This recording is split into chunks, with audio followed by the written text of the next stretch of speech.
Buenos días a todos y a todas. Vamos a iniciar este webinar de la importancia de los datos en las pymes de América Latina. Y pues sí me gustaría que en este momento abrieran sus cámaras los panelistas que nos acompañan para hacer la presentación.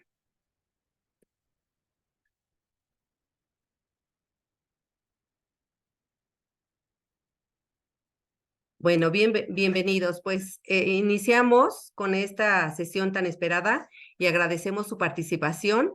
En principio, pues voy a dar lectura a quienes nos acompañan como panelistas y posteriormente, pues se dará la sesión. Sí, entonces, bueno, pues agradecemos a todos los asistentes en participar a este webinar y nada más haré una presentación rápida. Nos acompaña Carmen Blandón, oficial Discovery de BitLab, aquí presente, aquí que levante la manita. El doctor José Luis Olleiro, director de Cambiotech. Ahí lo están viendo. El maestro Alexis Alvear, ponente invitado de la Pontificia Universidad Católica de Chile. Bienvenido, muchas gracias. Sí. David Guillén, que es el gerente de consultoría de Cambiotech. No tiene abierta su cámara, pero ahí tenemos su foto, muy bien. Y tenemos a Norma Solís, gerente de capacitación de Cambiotech. También nos acompaña aquí Mariana García, que nos está apoyando de parte técnica. Y bueno, gracias a todo el equipo que nos está acompañando. ¿Sí? Entonces, bueno, sin más preámbulo, nada más quiero comentar un poquito de la dinámica de la sesión.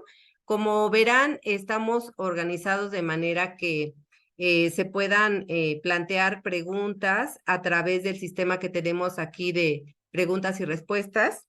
Sí, estas preguntas ustedes las pueden hacer a lo largo de la exposición y nosotros al final vamos a recuperarlas para que se planteen al ponente, al maestro Alexis Alvear. Entonces, pues sin más preámbulo, le cedo la palabra a Carmen Blandón, quien nos va a dar la bienvenida y nos va a comentar un poquito más del proyecto. Muchísimas gracias, Hilda y equipo que me acompaña. Voy a compartir mi pantalla. Solo me indican si ya la están viendo. Sí, ya la estamos viendo. Súper bien. Pues estoy muy contenta de acompañarles esta mañana. Perdón, me pusieron el background y creo que me da como unas... Si lo pueden eliminar, había puesto blur porque no se mira bien en la cámara. Creo que alguien lo cambió. Si no, lo hago. Ahí me ayuda, Silda, gracias. Muy buenos días a todos. Sin problema, se ve bien, ¿eh? Sin problema. Perfecto. Muy buenos días a todos los que nos acompañan esta mañana desde Colombia, El Salvador, Uruguay y de distintos países de Latinoamérica. Gracias a los socios en la ejecución del programa Economía del Dato para Pymes, la Cámara de Comercio de Cali, Sandbox y ANDE, que estoy segura que están por aquí junto al equipo a cargo de la operación e implementación de este proyecto en los países y por supuesto a los empresarios y empresarias PYME que nos están acompañando hoy, colegas del BID y del BID Lab también que nos escuchan y nos ven, y por supuesto nuestros socios internacionales en la implementación, IDOM y Cambiotech. Muchísimas gracias por acompañarnos hoy en este primer webinar que estamos desarrollando de sensibilización en el marco del programa Economía del Dato para Pymes. Soy Carmen Blandón, soy oficial de Discovery en BitLab en El Salvador y junto a mis colegas en los 3 países que son parte de este programa estamos desarrollando esta implementación. Para contarles un poquito, BitLab es el laboratorio de innovación del grupo BID, para aquellos que no nos conocen, y nuestro propósito es impulsar innovación para la inclusión en la región, movilizando financiamiento, conocimiento y conexiones para probar soluciones del sector privado en etapas tempranas, con potencial de transformar la vida de las poblaciones vulnerables. En el caso particular del programa de Economía del Dato, nuestra población objetivo son los pequeños y medianos empresarios, principalmente aquellos negocios PYME, coliderados o liderados por mujeres empresarias. Un poco de contexto sobre el por qué estamos interviniendo en este área de foco en particular, que es el tema de datos y ciencia de datos. Es decirles que la verdad es que el volumen de datos disponible para respaldar las decisiones gerenciales está creciendo rápidamente a medida que las operaciones de las empresas se digitalizan, y la pandemia nos aceleró de manera obligada y acelerada. Como resultado de este uso de datos, hay un desafío cada vez más importante para los tomadores de decisiones en las empresas, y en particular para los pymes, que se ha convertido en extraer conocimiento práctico a partir de datos, es decir, convertir la información en valor empresarial para que sus negocios sean más competitivos y sigan creciendo. Hay una frase que me encantaría compartirles en lo que tengo este espacio para hablar con ustedes, y es una frase de Peter Sondergaard que ejemplifica justamente esta importancia. La información es el petróleo del siglo XXI y la analítica es el motor de combustión. Justamente con esto vemos claramente que la analítica de grandes datos y la toma de decisiones basada en datos son reconocidas cada vez más importantes para los empresarios y los tomadores de decisión. No obstante, a pesar del interés generalizado en la analítica y la toma de decisiones basada en datos, la adopción se ha concentrado en grandes empresas, mientras que las pymes se están quedando atrás. Y es justamente ante este desafío que el programa Economía del Dato para pymes nos propusimos de manera práctica estimar el impacto de la analítica en las pymes en la región latinoamericana, que también es bastante nuevo, además de impulsar una intervención integral que facilite a los negocios pyme la adopción y contribución con evidencia al cierre de esta brecha que les he mencionado previamente. Y lo vamos a hacer con una intervención integral, construyendo una visión conjunta para el aprovechamiento de los datos por parte de las pymes, fortaleciendo el talento humano digital e implementando modelos de negocios disruptivos basados en datos. Sí, reconocemos justamente hoy en este webinar la importancia de esos datos. El colega que nos va a dar la intervención, Alexis, nos va a dar una profundidad de la temática, la importancia y su uso. Y esperamos que las pymes en El Salvador, Uruguay y Colombia que nos están escuchando aprovechen este espacio de conocimiento y de evidencia para inspirarse y, por supuesto, ser parte de esta intervención que actualmente está en los 3 países que les mencionaba, pero la idea es poder impactar a toda América Latina.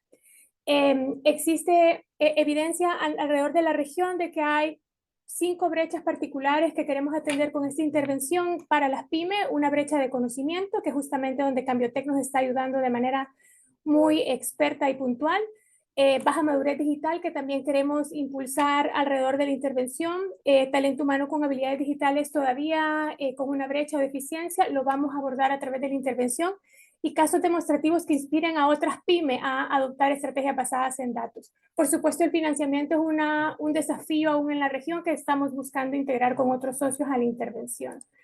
Y creemos que atender esos desafíos de las pymes es importante porque básicamente puede impactar en eficiencia de la operación de los negocios, en el desarrollo de nuevos modelos de negocios, mejorar la experiencia del cliente de las pymes, anticiparse a tendencias del mercado, mejores tomas de decisiones basadas en datos y mayor comprensión del negocio y del sector. Más adelante Alexis nos ha preparado esta intervención y nos dará muchos más elementos para entender estas ventajas que nosotros hemos identificado alrededor de la intervención para que las pymes aprovechen los datos en esta era, en esta época, ¿verdad?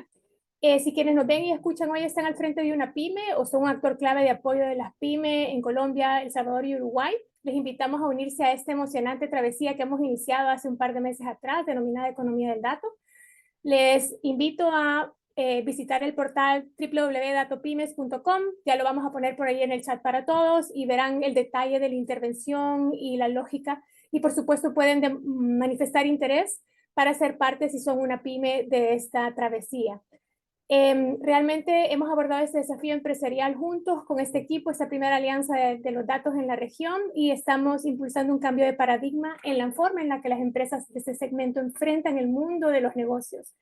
A través de esta iniciativa nos hemos comprometido a llevar a las pymes de estos países y de la región al siguiente nivel. Espero que estén listos para ser parte de esta revolución empresarial junto a nosotros. Muchísimas gracias por este espacio. Muchas gracias, Carmen. Muchas gracias. Y ahora le doy la palabra al doctor José Luis Olleiro, que va a ser nuestro moderador y nos va a hacer la presentación del ponente. Muy buenos días. Me da mucho gusto estar aquí comenzando esta actividad de formación en el tema de economía del dato para representantes de pymes de Uruguay, Colombia y El Salvador. Y vamos a comenzar en este webinar con un ponente realmente muy experto. Tuve la oportunidad de conocer a Alexis hace poco y estoy convencido de que es una de las mejores personas en nuestra región como para hacer esta comunicación que tendremos en un momento. El maestro Alexis Alvear Leighton es ingeniero civil industrial por la Universidad Arturo Prat de Chile y tiene un máster en Business Administration de la Universidad de Sevilla en España. Cuenta con una vasta experiencia como científico de datos y actualmente es el director ejecutivo de Data UC, la unidad de estudios estadísticos de la Pontificia Universidad Católica de Chile, en donde también es responsable del diplomado en Data Science. Él ha sido director de 6 proyectos de innovación y transferencia tecnológica en el ámbito de la ciencia de datos y la inteligencia artificial, con foco en la democratización de los datos y la descentralización. Además, cuenta con una amplia experiencia como consultor en temas analíticos para diversas empresas e instituciones de la industria bancaria, de seguros, tecnología, minería y retail. Cuenta con 15 años de experiencia en cargos de dirección y gestión en instituciones de educación superior y en su rol académico le ha tocado emprender proyectos tecnológicos y de innovación en el área de la ciencia de datos, con orientación en plataformas de datos abiertos, smart cities y aplicaciones de data science. Yo les puedo comentar algo que no está en su currículum y es que es un estupendo comunicador, tal y como lo pude corroborar hace poco. Alexis, muchas gracias por estar con nosotros y el foro es tuyo. Muchísimas gracias, José Luis. Muchísimas gracias a todos y a todas. Muy honrado con esta bonita presentación que ha hecho de mi persona, José Luis. Altas expectativas también estamos generando en el grupo de participantes, pero bueno, estamos aquí muy contentos de esta invitación. Agradecer, por supuesto, a José Luis, a quien tuve la oportunidad de conocerlo y compartir panel con él, también un extraordinario expositor en el Congreso Altec hace un par de semanas atrás en Paraná, en Argentina. Así que estoy muy, muy contento y agradecido de este espacio. Saludar en primer lugar a todo el equipo que está haciendo posible que esta transmisión se lleve a cabo y que este proyecto se esté ejecutando, a todo el equipo de Cambiotec, a todo el equipo también del VIP, a Hilda, por supuesto, con quien he tenido comunicaciones todas estas semanas para organizar esta actividad. Y también, por supuesto, un saludo cariñoso para todos y todas las participantes de Uruguay, de Colombia y de El Salvador que están aquí conectados. Me gustaría saber de dónde nos escuchan, de dónde están conectados, así que en el chat pueden ir colocando la ciudad de donde están conectados y conectadas para saber cuál es la participación, saber desde dónde están, los horarios. Yo estoy aquí en Santiago de Chile. Aquí ya son las 11 de la mañana con 16 minutos, así que me gustaría ahí que nos vayan contando desde dónde están participando. Y bueno, la idea es poder hacerles una invitación a sumarse a esta nueva era de los datos, a esta nueva era de la transformación digital, basada en los datos, basada en la información, para que las pymes, ¿cierto?, se sumen a este carro, se sumen a esta nueva tendencia, a esta nueva revolución, esta nueva revolución industrial que muchos, ¿cierto?, conocemos o hablamos. Y para comenzar, les quiero dejar una pequeñita encuesta. Les voy a compartir aquí un código de Menti. Pueden ingresar a www.menti.com y coloquen este código 5507-4803 para que tengamos una participación interactiva. Por ahí nos están saludando desde Cali, desde Colombia. Saludo para todos nuestros amigos y amigas de Colombia. Saludos para el departamento de Colonia, de Uruguay, Mauricio. Un abrazo, Mauricio. He estado he tenido la oportunidad de estar en Uruguay, en Montevideo, no en Colonia, pero espero alguna vez conocerlo. Julián también ahí, nos dice el chat está deshabilitado, no, ahí yo le estoy leyendo, Julián. Magdalena también de Montevideo, a Paulo de Cali, Colombia también, a Edna de Colombia. Un abrazo para todos y para todas ahí quienes están participando desde todos estos países. A Salvador también que tenemos participantes. Bueno, aquí está el código. Si es que no lo pudieron ingresar, pueden hacer enlace a través del código QR que ven ahí en pantalla. También pueden ingresar al menti.com directamente con ese código o hacer enlace, ¿cierto?, con ese código QR. Y básicamente aquí yo les quiero hacer un par de preguntas. Es cuáles son las expectativas que tienen de esta sesión, si han escuchado algo de lo que es la economía del dato, si algo conocen y quieren conocer más de la teoría, si conocen bien el tema y a lo mejor quieren tener ejemplos prácticos para desarrollar aplicaciones en su trabajo, o si se vienen a divertir, lo que también es válido y es interesante porque así nos permite interactuar y generar redes, que también es algo muy importante para nosotros. Ahí estamos viendo de manera interactiva en streaming, en directo, las respuestas, ¿cierto? La mayoría, ¿cierto?, algo ha escuchado del tema y quiere aprender un poquitito más. Algunos conocen bien el tema, miren, varios conocen bien el tema y quieren ver cómo aplicarlo.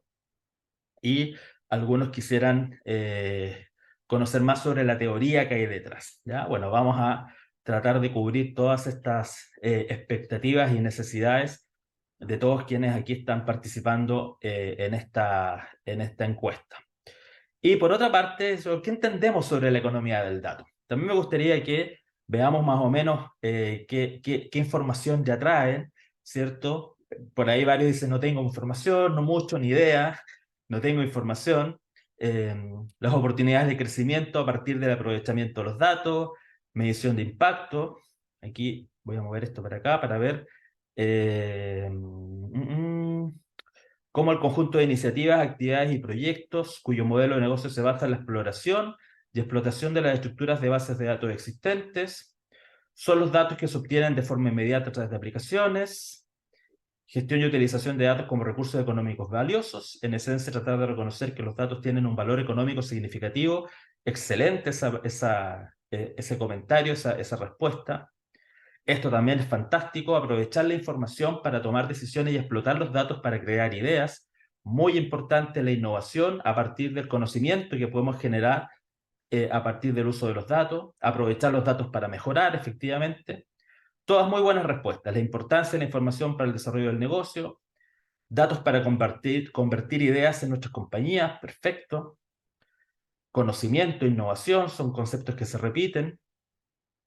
Perfecto, todo lo que están ahí, ¿cierto? Ahí, muy bien, ahí alguien menciona la captura, limpieza y extracción de datos para conocer el mercado, buscar oportunidades de mejora.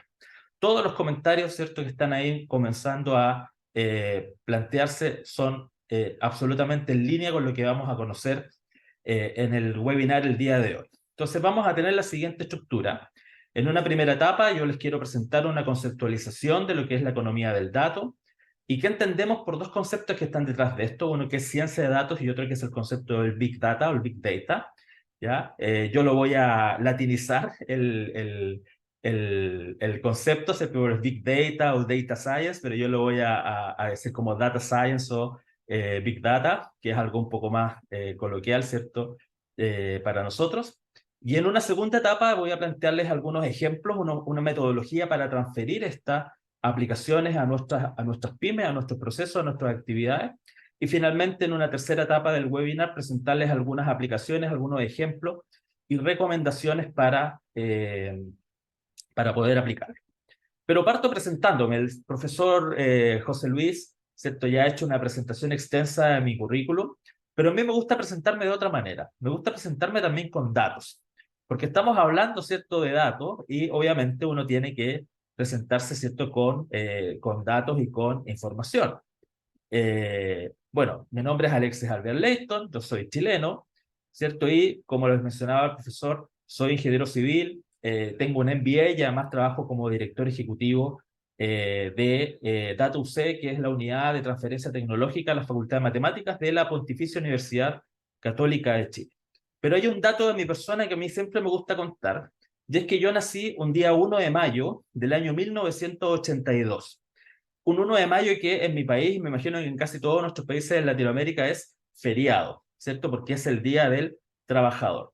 ¿Eso qué significó? Que el día que yo nací, el parto saliera un 55% más caro que un día normal, ¿ya? Y eso es algo que mi padre se encargó de recordármelo permanentemente cada vez que yo me portaba mal o que hacía algo equivocado. Mi padre decía, más encima tuve que pagar más porque el día que tú naciste un día feriado.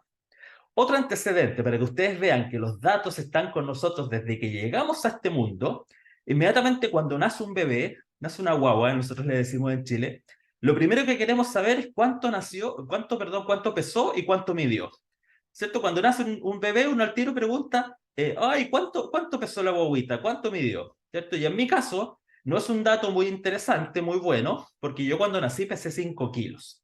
Y eso es algo realmente vergonzoso porque fue bastante sobrepeso. Mi madre sufrió mucho los últimos meses de embarazo conmigo, pero además algo que ella se ha encargado de contarle a todo el mundo. Todos mis amigos cuando iban en la escuela, en la primaria, iban a mi casa, mi mamá se encargaba de contarles, oh, ¿tú sabes que Alexis pesó 5 kilos cuando nació?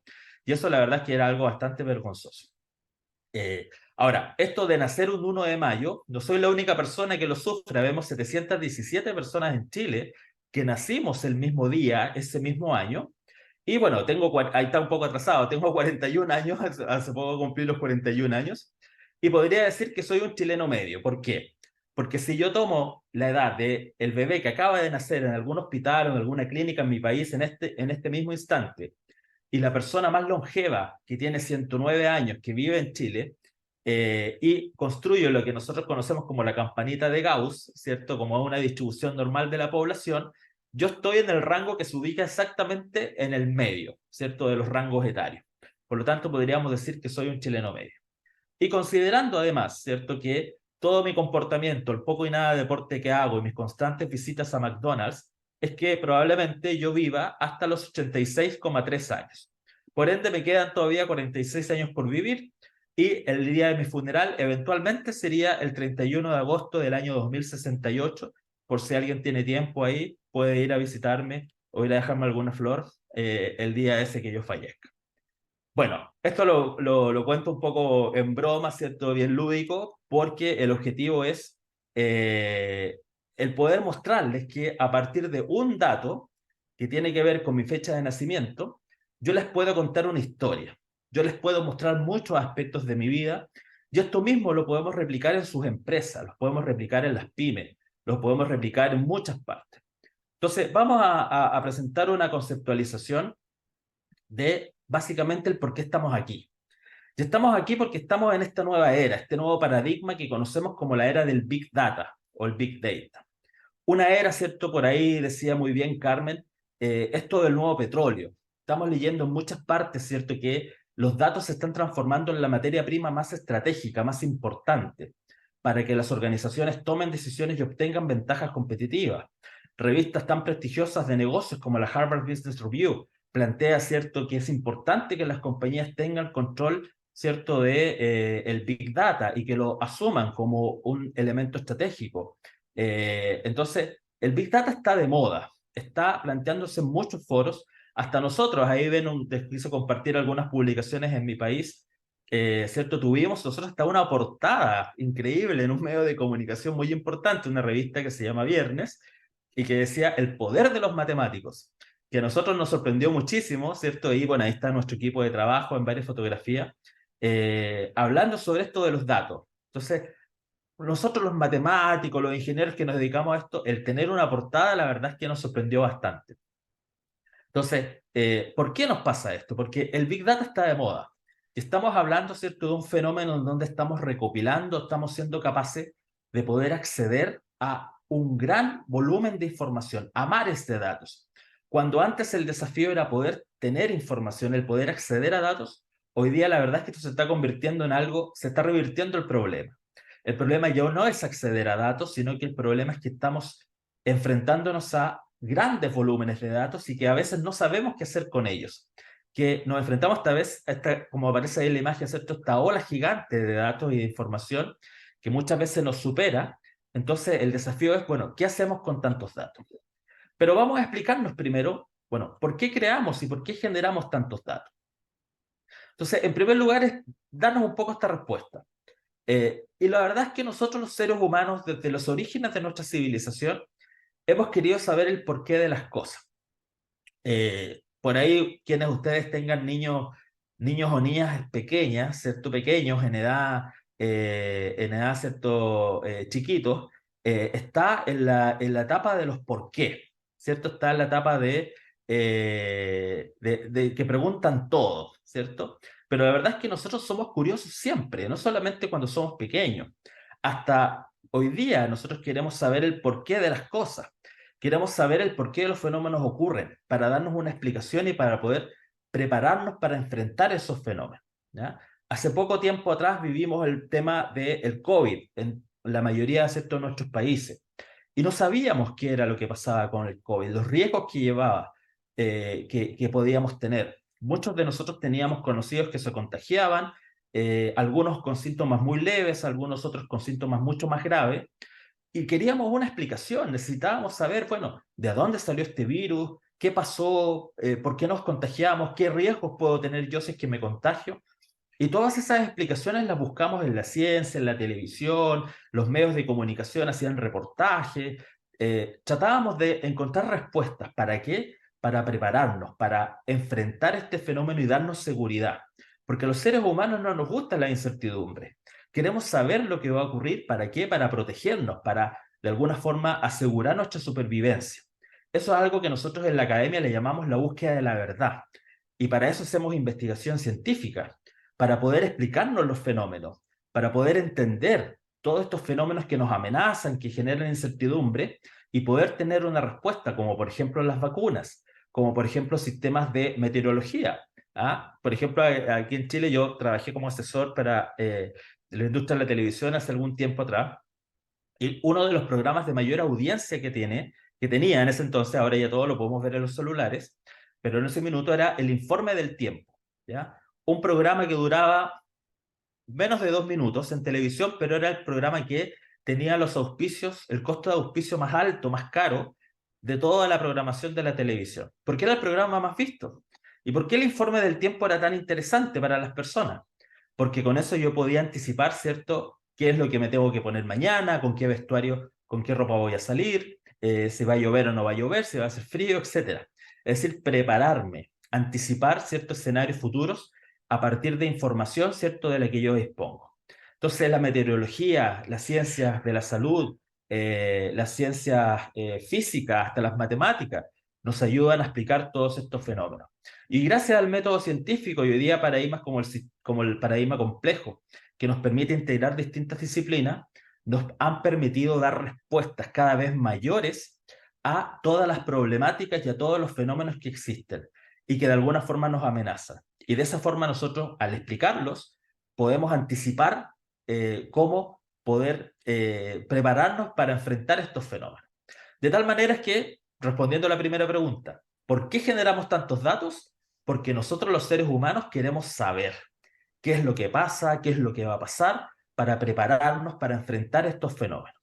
Ahora bien, y esto se ha multiplicado en los últimos años, porque ya cada vez más personas están haciendo ciencia, hay muchas respuestas, el conocimiento se ha multiplicado. Y ahora viene la segunda pregunta.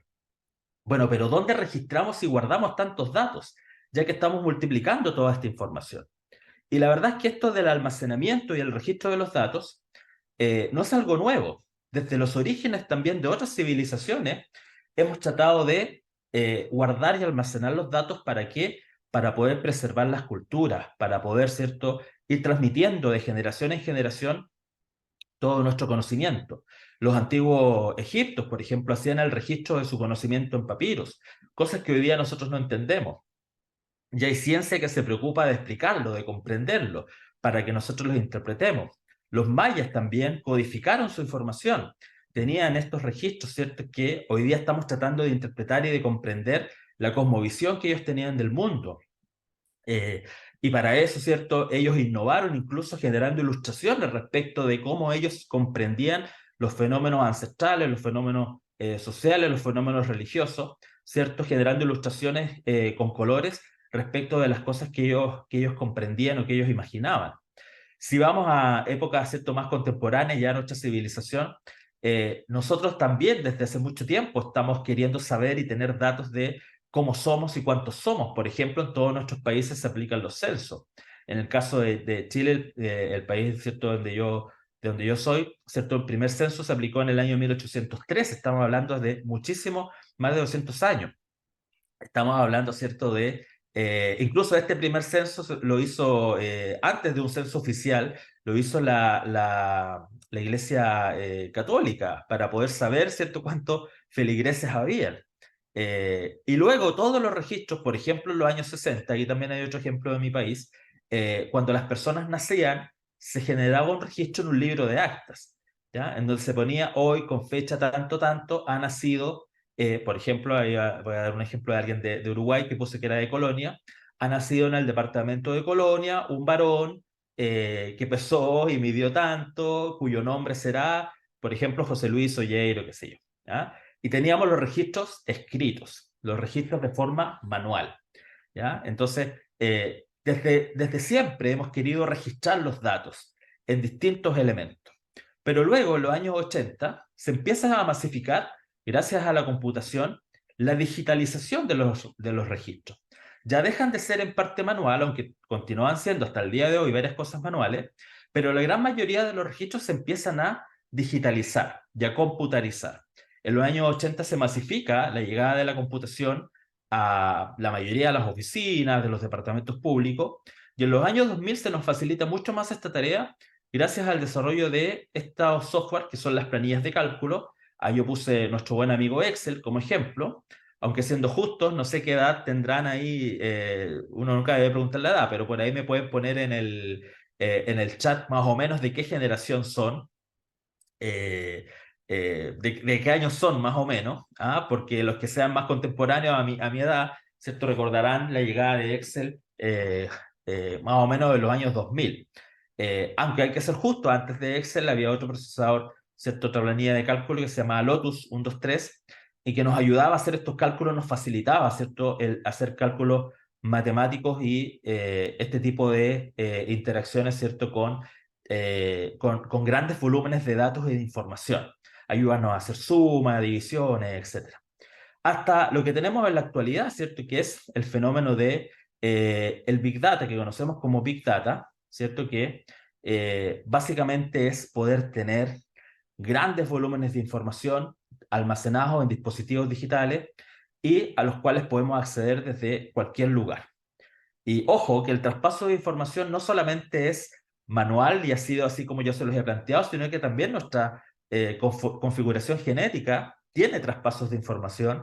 Ahí vemos una fotografía, ¿cierto?, de un abuelo y un nieto, que son prácticamente, o sea, no iguales, pero son muy parecidos físicamente, a la misma edad, y es porque también nuestro cuerpo, nuestro ADN, tiene este traspaso de información de alguna forma, lo codifica de alguna manera y se traspasa de generación tras generación.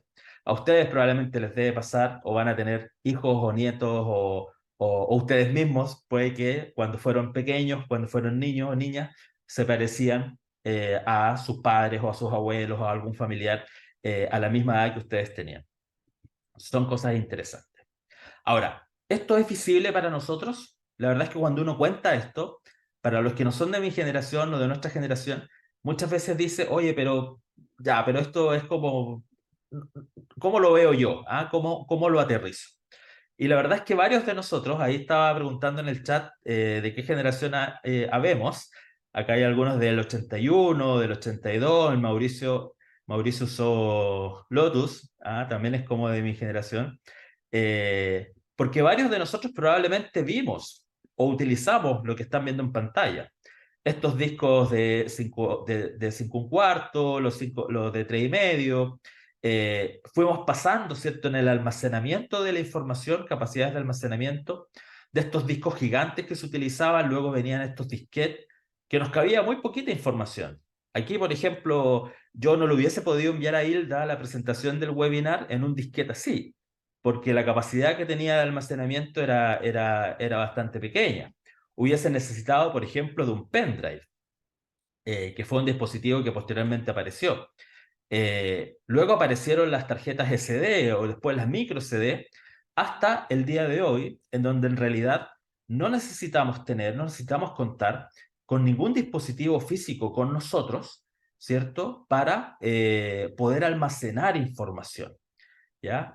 Ahí Israel dice que nació en los 90, probablemente Israel no conoció estos disquetes, ya él trabajó, ¿cierto?, con los pendrive en adelante, pero lo cierto es que al día de hoy nosotros no necesitamos tener junto con nosotros necesariamente ningún dispositivo físico para poder almacenar información, porque todo lo podemos guardar en la nube.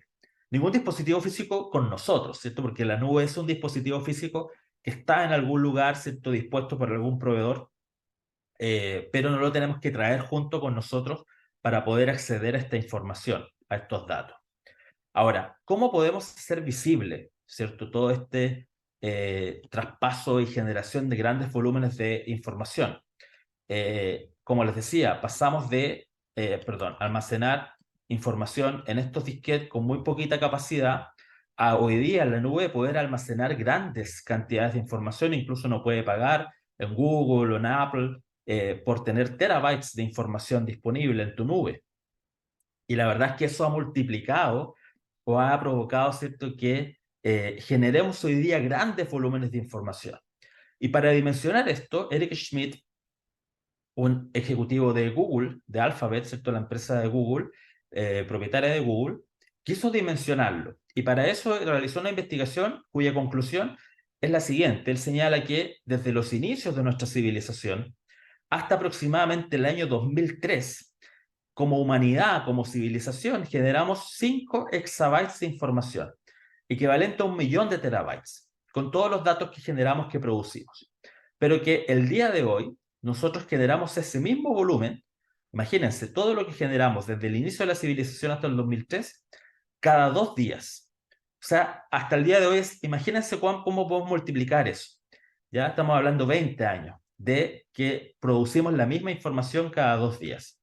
¿Y por qué? Porque hoy día todos nuestros dispositivos móviles, el teléfono, por ejemplo, este reloj inteligente que yo tengo aquí, me cuenta los pasos, cuenta las horas de sueño, las calorías que se queman minuto a minuto. O sea, la cantidad de datos que estamos produciendo es inmensa. Y esos datos se guardan en alguna parte, generalmente en la nube, ¿cierto? En la nube en donde nosotros respaldamos y almacenamos esa información. Otro ejemplo para que lo veamos, ¿ya? Para que veamos cómo nosotros hemos multiplicado la capacidad de almacenar datos. Cuando yo era joven, ¿cierto?, y escuchaba música, uno escuchaba música en estos cassettes, ¿cierto? Y ahí, no sé, por ejemplo, Hilda, ¿cuál era su banda favorita? ¿Cuál es su... Mi música favorita, ¿Sí? mi música favorita, bueno, pues me gustan las baladas, ¿no? Y bueno, puedo decir Luis Miguel, ¿no? Luis Miguel, ya, Luis escuchemos, Miguel, ya. ya. Este era un cassette de Hilda de Luis Miguel, ¿ah? Y a Luis Miguel le gustaba mucho, por ejemplo, la canción La Incondicional, ¿ah? Ajá. A mí también me gusta Luis Miguel. Entonces, Hilda, para escuchar a Luis Miguel La Incondicional todas las veces que ella quería, ¿qué tenía que hacer? Tenía que tomar el cassette, sacarlo del equipo, ¿cierto? Y con un lápiz Bic, generalmente que uno usaba, porque le cabía perfecto a las ranuritas del cassette, retroceder esa partecita para poder escuchar su canción favorita de Luis Miguel, ¿ya? Pero en ese cassette, cabían cuántas canciones? Como 8 o 10 canciones a lo más. Y además, claro, nosotros para hacer nuestras propias playlists, para tener la música que a nosotros nos gustaba, teníamos que comprar cassettes vírgenes, cassettes en blanco, y las poníamos en el equipo, que eran radiograbadoras, y teníamos que escuchar la radio y esperar que tocaran la canción, o uno llamaba a la radio, decía, por favor, Hilda llamaba a su radio favorita, decía, por favor, tóquenme La Incondicional de Luis Miguel, y cuando ponían la canción, Hilda tenía que apretar el botón grabar, esperando, rogando que el conductor o el locutor no hablara en todo el tiempo de la canción para poder hacer la grabación de su tema favorito, ¿cierto? Y así armábamos nuestras propias playlists. Después aparecieron los CD, en donde ya había mejor calidad de sonido, en donde ya cabía mucho más temas, pero igual teníamos el problema, ¿cierto? Que, por ejemplo, a Hilda le gustaba Luis Miguel y sacó el disco de baladas de los boleros, pero le gustaban 2 o 3 temas, pero igual tenía que comprar el disco completo. Y al final se aprendía todas las canciones un poco obligada porque de tanto escucharlo y al final se las iba aprendiendo. Pero con el tiempo aparecieron varios de estos software en línea, ¿cierto? Yo puse ahí un ejemplo, uno que se llamaba Ares. No sé si alguno de ustedes lo usó o lo recuerda. Por ahí me pueden poner en el chat si es que están ahí comentando, ¿cierto? Esta clase la pueden ir comentando en el chat. Que muchas veces uno descargaba la música, ¿se acuerdan? Antes uno se conectaba a internet por el teléfono, ¿ah? No era como ahora tenemos sistemas de banda ancha distintos. Uno para estar en internet tenía que usar el teléfono de la casa, y si alguien levantaba, me acuerdo yo descargando horas una canción, un tema, un video, y mi mamá levantaba el teléfono y me embarraba, me paraba toda la descarga de la música que tenía que continuar después. Eh, y eso, Ares, ¿cierto? Como decía ahí en el chat, uno generalmente se llenaba de virus, uno descargaba una canción y como 3 virus extra, ¿ah? Los ponía en el computador.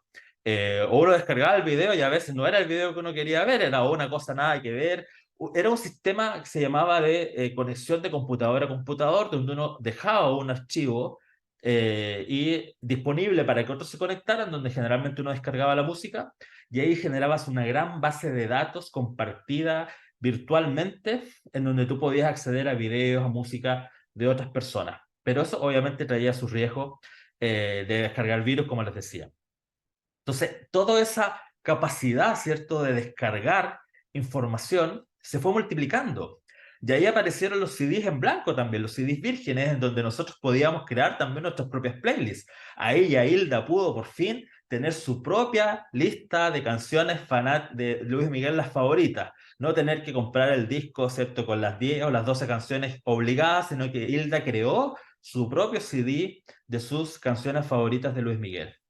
Y bueno, de ahí pasamos a lo que tenemos hoy, ¿cierto? Que es Spotify, o uno de los proveedores, hay varios más, pero lo puse como ejemplo Spotify, en donde nosotros no necesitamos descargar nada, solamente con una conexión a Internet podemos conectarnos, baja la redundancia, a esta aplicación y poder acceder a un catálogo de millones de canciones de distintos tipos, distintos estilos, en distintos idiomas, no solo música, también podemos escuchar podcasts. O sea, hay un sinfín de contenido de carácter audiovisual al que podemos acceder a través de la aplicación sin tener con nosotros ningún CD, ningún cassette o ningún dispositivo para llevarlo junto a nosotros. Yo recuerdo que cuando yo me tenía que ir de vacaciones, en verano con mis padres, ¿cierto? Íbamos a una zona del sur de Chile. Al principio me llevaba mi personal estéreo, que era el dispositivo donde uno podía escuchar cassette, y yo tenía un estuchito donde me cabían solamente 8 cassettes. Entonces yo de todos los cassettes, yo siempre fui fanático de la música, tenía que elegir la música que más me gustaba para poder llevarme de vacaciones. Después, en la época de los CD, aparecieron los reproductores de CD, los Discman. Y ahí aparecieron unos estuchitos como esos de las fotografías, no sé si los recuerdan, donde uno podía poner los CD y ahí ya uno multiplicaba, decía, ya, aquí puedo llevarme mucho más CD. Después, en la época de Ares, aparecieron los reproductores, los famosos MP4, ¿cierto? Donde uno ya podía cargar mucho más archivos, ya no tenía que llevar ni los CD ni los cassettes, sino que cargaba los archivos en el pendrive y uno lo iba escuchando con sus audífonos. Pero hoy día, insisto, no necesitamos ningún dispositivo con nosotros, solamente conexión a internet y accedemos a un catálogo de millones de canciones, podemos hacer nuestras propias playlists, podemos hacer playlists compartidas con nuestros amigos, amigas, a través de Spotify. Esto es la evolución de la información en nuestras vidas. Hemos multiplicado la capacidad de acceder a datos, de acceder a poquitas canciones, porque el dispositivo era análogo, no nos permitía tener tanto, a hoy día poder acceder a millones en un mismo dispositivo. Esa es la evolución de la información y esto es el fenómeno del Big Data. Aquí tengo una lámina de Microsoft que da cuenta de cómo ha ido evolucionando la forma en cómo almacenamos la información, pasando de del año 85, en donde la gran mayoría de las formas de almacenamiento eran dispositivos análogos, es decir, físicos, cassettes, disquetes, discos, a hoy día tener prácticamente la gran mayoría de la información en Internet o en la nube, ¿ya? Toda la información que tenemos, por ejemplo, en nuestro Instagram, en nuestro Facebook, perdón, en nuestros correos electrónicos, las podemos acceder desde cualquier parte del mundo, porque todo está disponible en la nube. Entonces, eso es un beneficio que hemos tenido gracias al trabajo de estos tres científicos. Esto es más teórico, pero siempre me gusta ponerlo porque al menos nombrarlo, no lo voy a profundizar por tiempo, pero solamente mencionar que gracias al menos a mi juicio, a estos tres científicos, Alan Turing, el padre de la computación, conocido por la máquina de Turing, tiene una historia maravillosa, muy bonita, que de hecho hay una película que retrata parte de su historia que se llama El Código Enigma, ¿ah? Que los invito y que tienen algún tiempito de verla, probablemente esté en alguna de las plataformas digitales, la pueden revisar. Norbert Wiener, otro matemático, y Claude Shannon, un matemático ingeniero eléctrico, el creador del bit, que gracias a quien hoy día podemos almacenar datos, ¿cierto?, en dispositivos muy minúsculos. Esos son los tres padres, un poco de lo que es hoy día el Big Data. Entonces, con esto que les estoy contando es básicamente para darles una conceptualización de que este fenómeno del Big Data no es un fenómeno comercial, no es algo que esté de moda porque sí. Este fenómeno es un fenómeno consecuencia del desarrollo, por una parte, científico, que nos ha permitido multiplicar el conocimiento de la información, y el desarrollo tecnológico, que gracias a la capacidad de poder almacenar mayor cantidad de datos en menor volumen, ¿cierto?, en menor capacidad física, es que hoy día podemos tener acceso a muchísima información, ¿ya? Ahí Israel me plantea una pregunta: ¿a qué se refieren con la nube? La nube me refiero a, como ahí José Luis, ¿cierto?, está vendiendo, grandes servidores, es como si tuviésemos un disco duro, pero de grandísima capacidad, ¿cierto?, pero que no está junto a nosotros. Antes uno, para llevar información, llevaba un pendrive, por ejemplo. Si yo hubiese tenido que hacer esta presentación en persona, presencialmente en algún lugar, la llevaría en mi pendrive y la pasaría, ¿cierto?, al computador de alguien, ¿cierto?, del lugar. Pero hoy día no necesito llevar ningún dispositivo físico conmigo, sino que desde Internet accedo a algún drive o algún archivo virtual, ¿cierto?, y puedo descargar la información de Internet, ¿ya? A eso me refiero con la nube. Ahora bien, estamos hablando del fenómeno del Big Data, ¿cierto? Es decir, como les comentaba, pasar de poquitas canciones en un cassette a tener un gran volumen, ¿cierto?, millones de canciones en catálogo, por ejemplo, en Spotify. Ahora, esto, la verdad es que son grandes volúmenes de información que superan nuestras capacidades humanas de procesamiento, porque nosotros los seres humanos tenemos una capacidad limitada. Obviamente no podemos saber o distinguir o hacer un proceso de selección tan rápido cuando nos enfrentamos a millones de datos. Aquí también les quiero plantear un ejemplo para que ustedes vayan interactuando en el chat. Hasta hace algún tiempo atrás, la gran mayoría de nosotros se nos ofrecían en otros países los servicios de televisión por cable. Y los servicios de televisión por cable nos decían, oye, te ofrecemos 700 canales. Y uno decía, wow, 700 canales de televisión, voy a poder ver todos los partidos de fútbol, todas las películas, todas las series que yo quiero. Pero ¿cuántos de ustedes veían los 700 canales? ¿Cuántos de ustedes disfrutaban realmente de ese gran volumen, de ese tremendo volumen de canales y de oferta que tenían en la televisión? Probablemente la gran mayoría de nosotros veía siempre lo mismo, ¿cierto? Veíamos siempre los mismos canales, los habituales, ya sean los canales nacionales o los de noticias, o veíamos un par de series que eran como los más seguidos.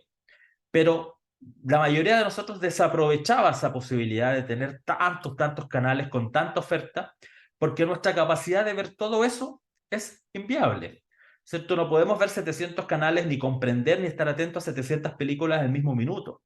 Eso supera nuestra capacidad humana, ¿cierto?, de atención y de procesamiento. Y un poco el Big Data lo que está generando es que frente a grandes volúmenes de información, nosotros como seres humanos no somos capaces de comprender todo, porque es una gran avalancha, como esa imagen que les había puesto al principio, ¿cierto? Esta ola de datos y de información que se viene sobre nosotros. Por lo tanto, ¿qué tenemos que hacer para enfrentar este desafío?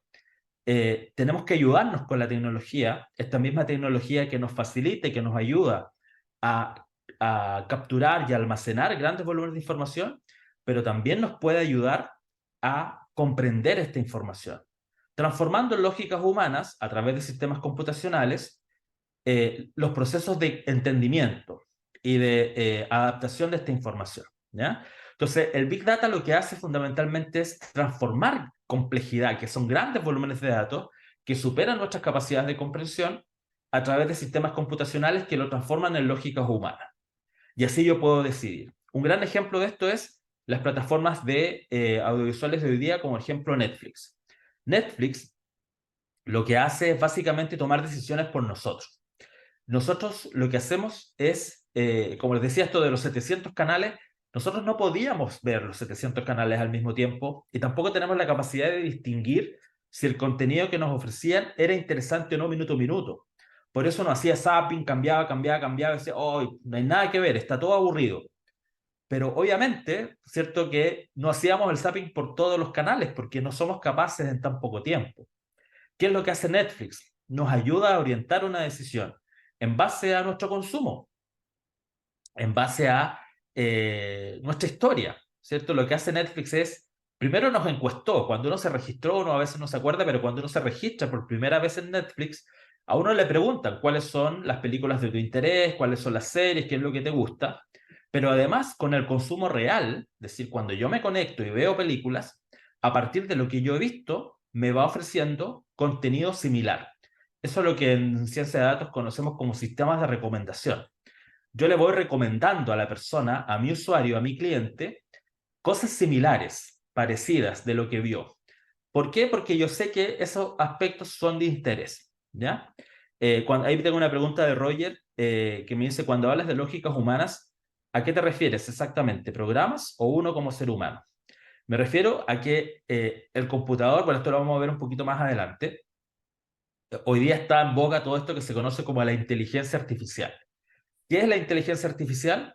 Básicamente son algoritmos, son sistemas computacionales que piensan como nosotros y nos ayudan a tomar una decisión. Por ejemplo, hoy tengo aquí que conectarme, perdona, no conectarme a la corriente, un segundo. Sistemas que piensan como nosotros. Por ejemplo,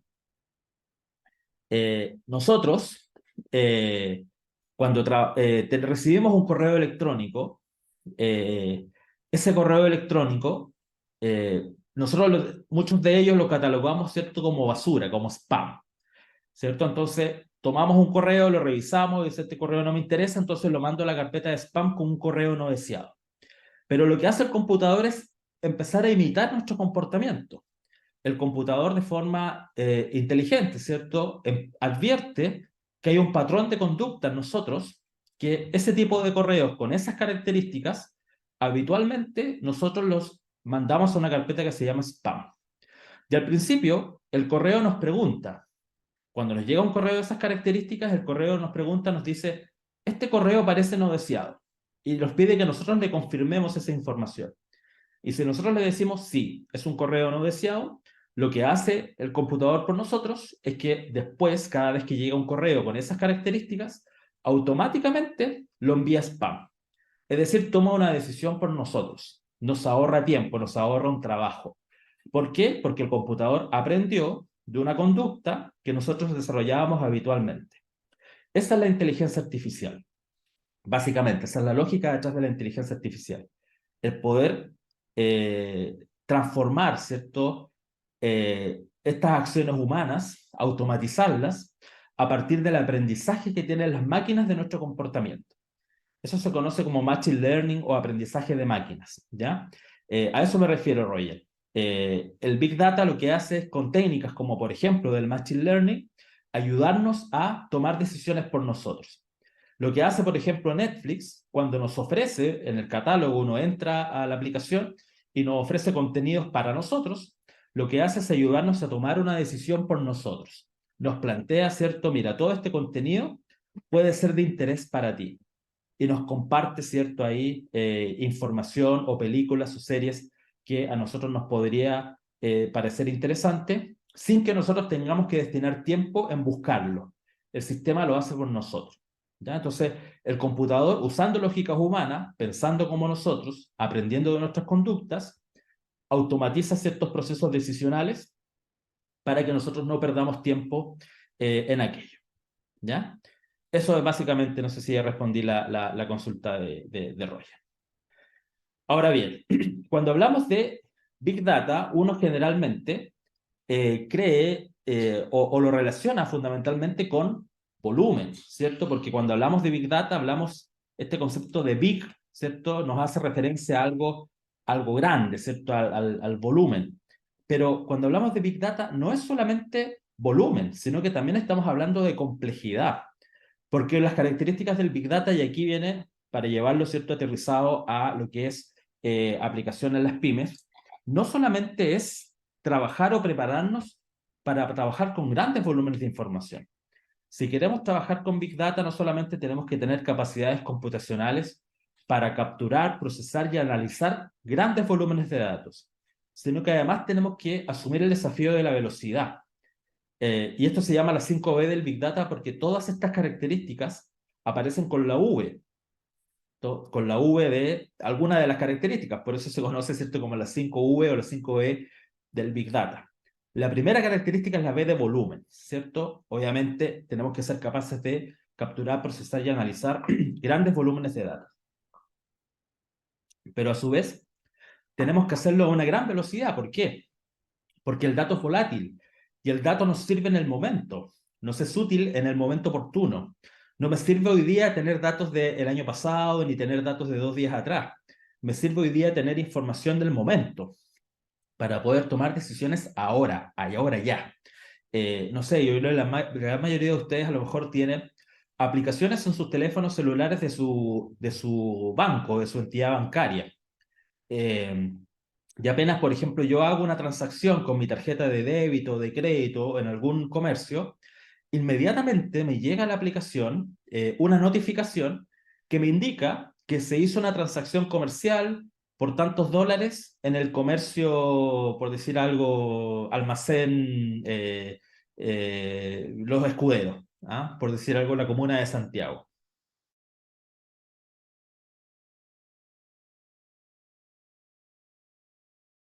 Exactamente a los pocos segundos de haberlo hecho.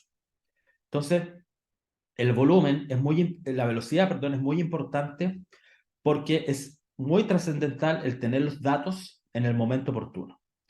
El tercer desafío del Big Data es el desafío de la variedad, porque nosotros los datos los podemos tener de distintas fuentes. Nosotros podemos tener datos que provienen de fuentes de datos estructuradas, que tienen campos predefinidos, por ejemplo, una ficha de cliente que va a tener, por ejemplo, un DNI, que sabemos que es un campo con caracteres alfanuméricos, una dirección del domicilio, que también es un carácter alfanumérico, un nombre, un apellido, que son caracteres alfabéticos con una determinada longitud. O sea, son datos que ya tienen una estructura preliminar y que son relativamente más sencillos de trabajar porque sabemos cómo se caracterizan.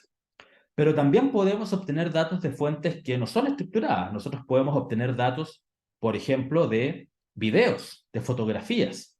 Podemos obtener datos de audios.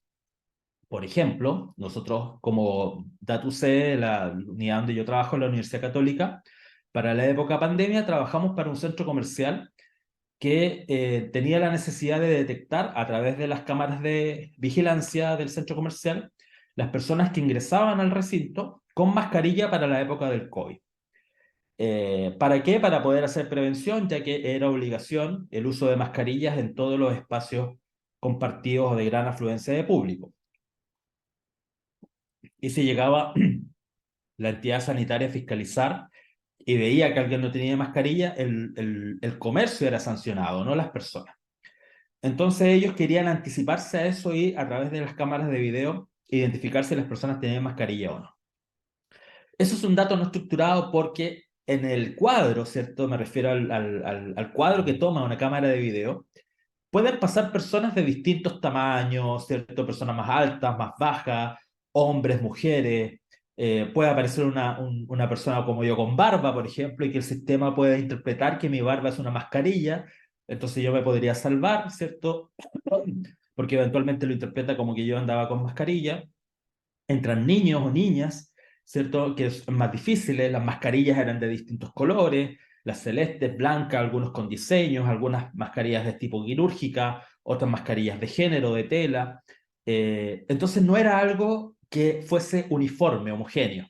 Hubo que trabajar que el sistema detectara automáticamente, ¿cierto? A través del análisis del video, a través del análisis, videoanalítica se llama esto, que las personas que ingresaban tenían o no mascarilla. Por lo tanto, los datos podemos también obtenerlos de fuentes que no sean estructuradas. Y ese es el tercer desafío del Big Data. El cuarto desafío del Big Data es el desafío de la veracidad.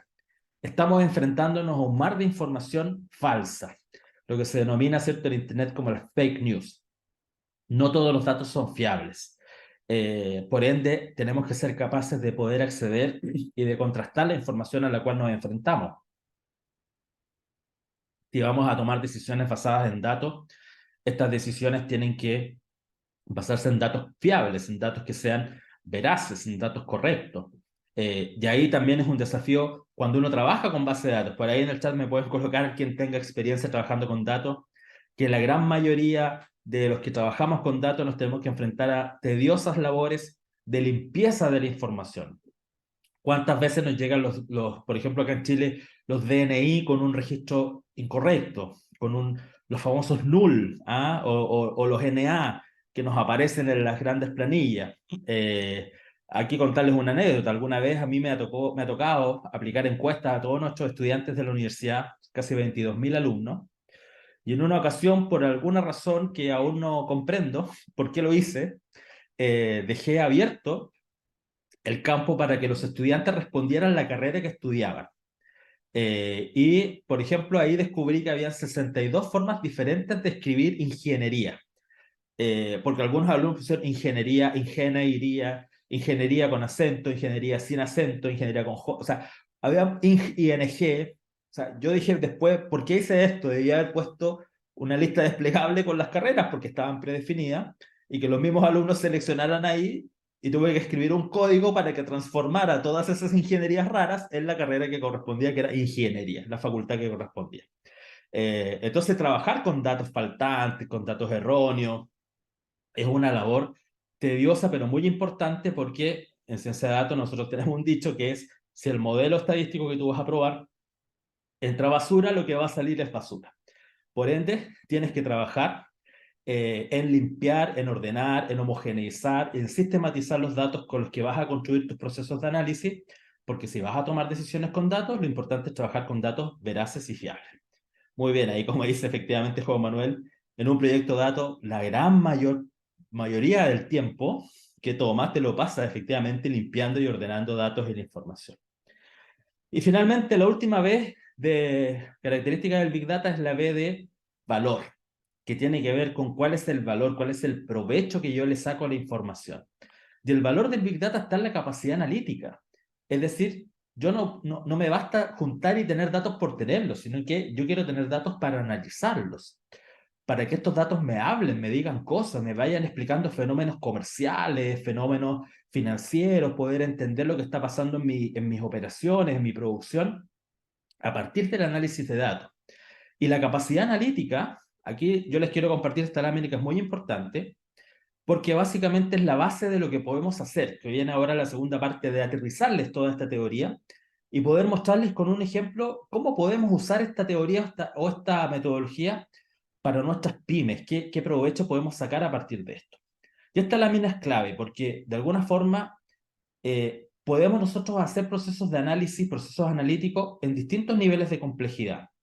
Y mientras más complejidad tenga, mayor valor yo voy a tener para la organización. Y vamos a encontrar 4 niveles de complejidad. Un primer nivel es un nivel de complejidad analítica, ¿ya? Por ejemplo, el primer nivel, perdón, la analítica de carácter descriptivo. El primer nivel de complejidad es la analítica descriptiva. La analítica descriptiva me permite saber o mostrar o describir qué es lo que ha pasado, ¿ya? Por ejemplo, ahora al final del seminario Hilda y David, ¿cierto? que son de Cambiotech, nos van a hacer con toda probabilidad un informe de cuántas personas asistieron a este webinar. Y van a hacer un informe que va a describir, mira, se conectaron tantas personas, yo tengo aquí, ¿cuántos? 96 participantes. De los 96 participantes, tantos son hombres, tantos son mujeres, tantos fueron de El Salvador, tantos de Uruguay, tantos de Colombia, y nos van a presentar, ¿cierto? Van a presentar probablemente, ¿cierto? Información descriptiva del webinar. Y ese es el primer nivel analítico. Luego viene el segundo nivel de analítica, que es la analítica de diagnóstico, en donde yo empiezo a utilizar técnicas de inferencia para poder entender, bueno, por qué se comportó este seminario de esta forma. Entonces Hilda va a ver después, ¿cierto? Que, perdona que la ponga de ejemplo Hilda, pero como usted la conocí más, lo voy a usar de ejemplo en la clase. Hilda después, que de hecho ella lo hizo conmigo, ella me dijo, mira, probablemente vamos a tener pymes con un mayor nivel de desarrollo, algunos con nivel de desarrollo incipiente. Entonces eso le ayuda a Hilda a tomar decisiones respecto de cuáles son los temas que debemos programar para los futuros webinars. Entonces ella diagnostica, a ver, ¿y por qué se conectaron más personas de estos países o por qué se conectaron más personas con características emprendedoras de este tipo? Porque están buscando este tipo de formación, este tipo de información. Entonces ella va diagnosticando. Y luego viene un tercer nivel de analítica, que es la analítica predictiva, en donde Hilda, con su equipo de trabajo, va a decir, mira, para el próximo webinar esperamos la participación, por ejemplo, de 80 personas. Y las 80 personas se van a componer más o menos de estos grupos, que es lo que ella me explicó. Porque sin tener el dato, sin tener la certeza de cuántas personas se iban a conectar hoy día, Hilda me hizo una muy buena proyección de cuántos asistentes iban a haber y las características de estos asistentes. Entonces lo que está haciendo es una predicción. A partir de datos del pasado, a partir de los webinars anteriores, ella lo que hace es una estimación de lo que podría ocurrir, ¿ya? Y en los modelos analíticos hacemos lo mismo, con datos históricos. Miramos hacia el pasado y podemos pronosticar lo que eventualmente o estimar lo que podría ocurrir en el futuro.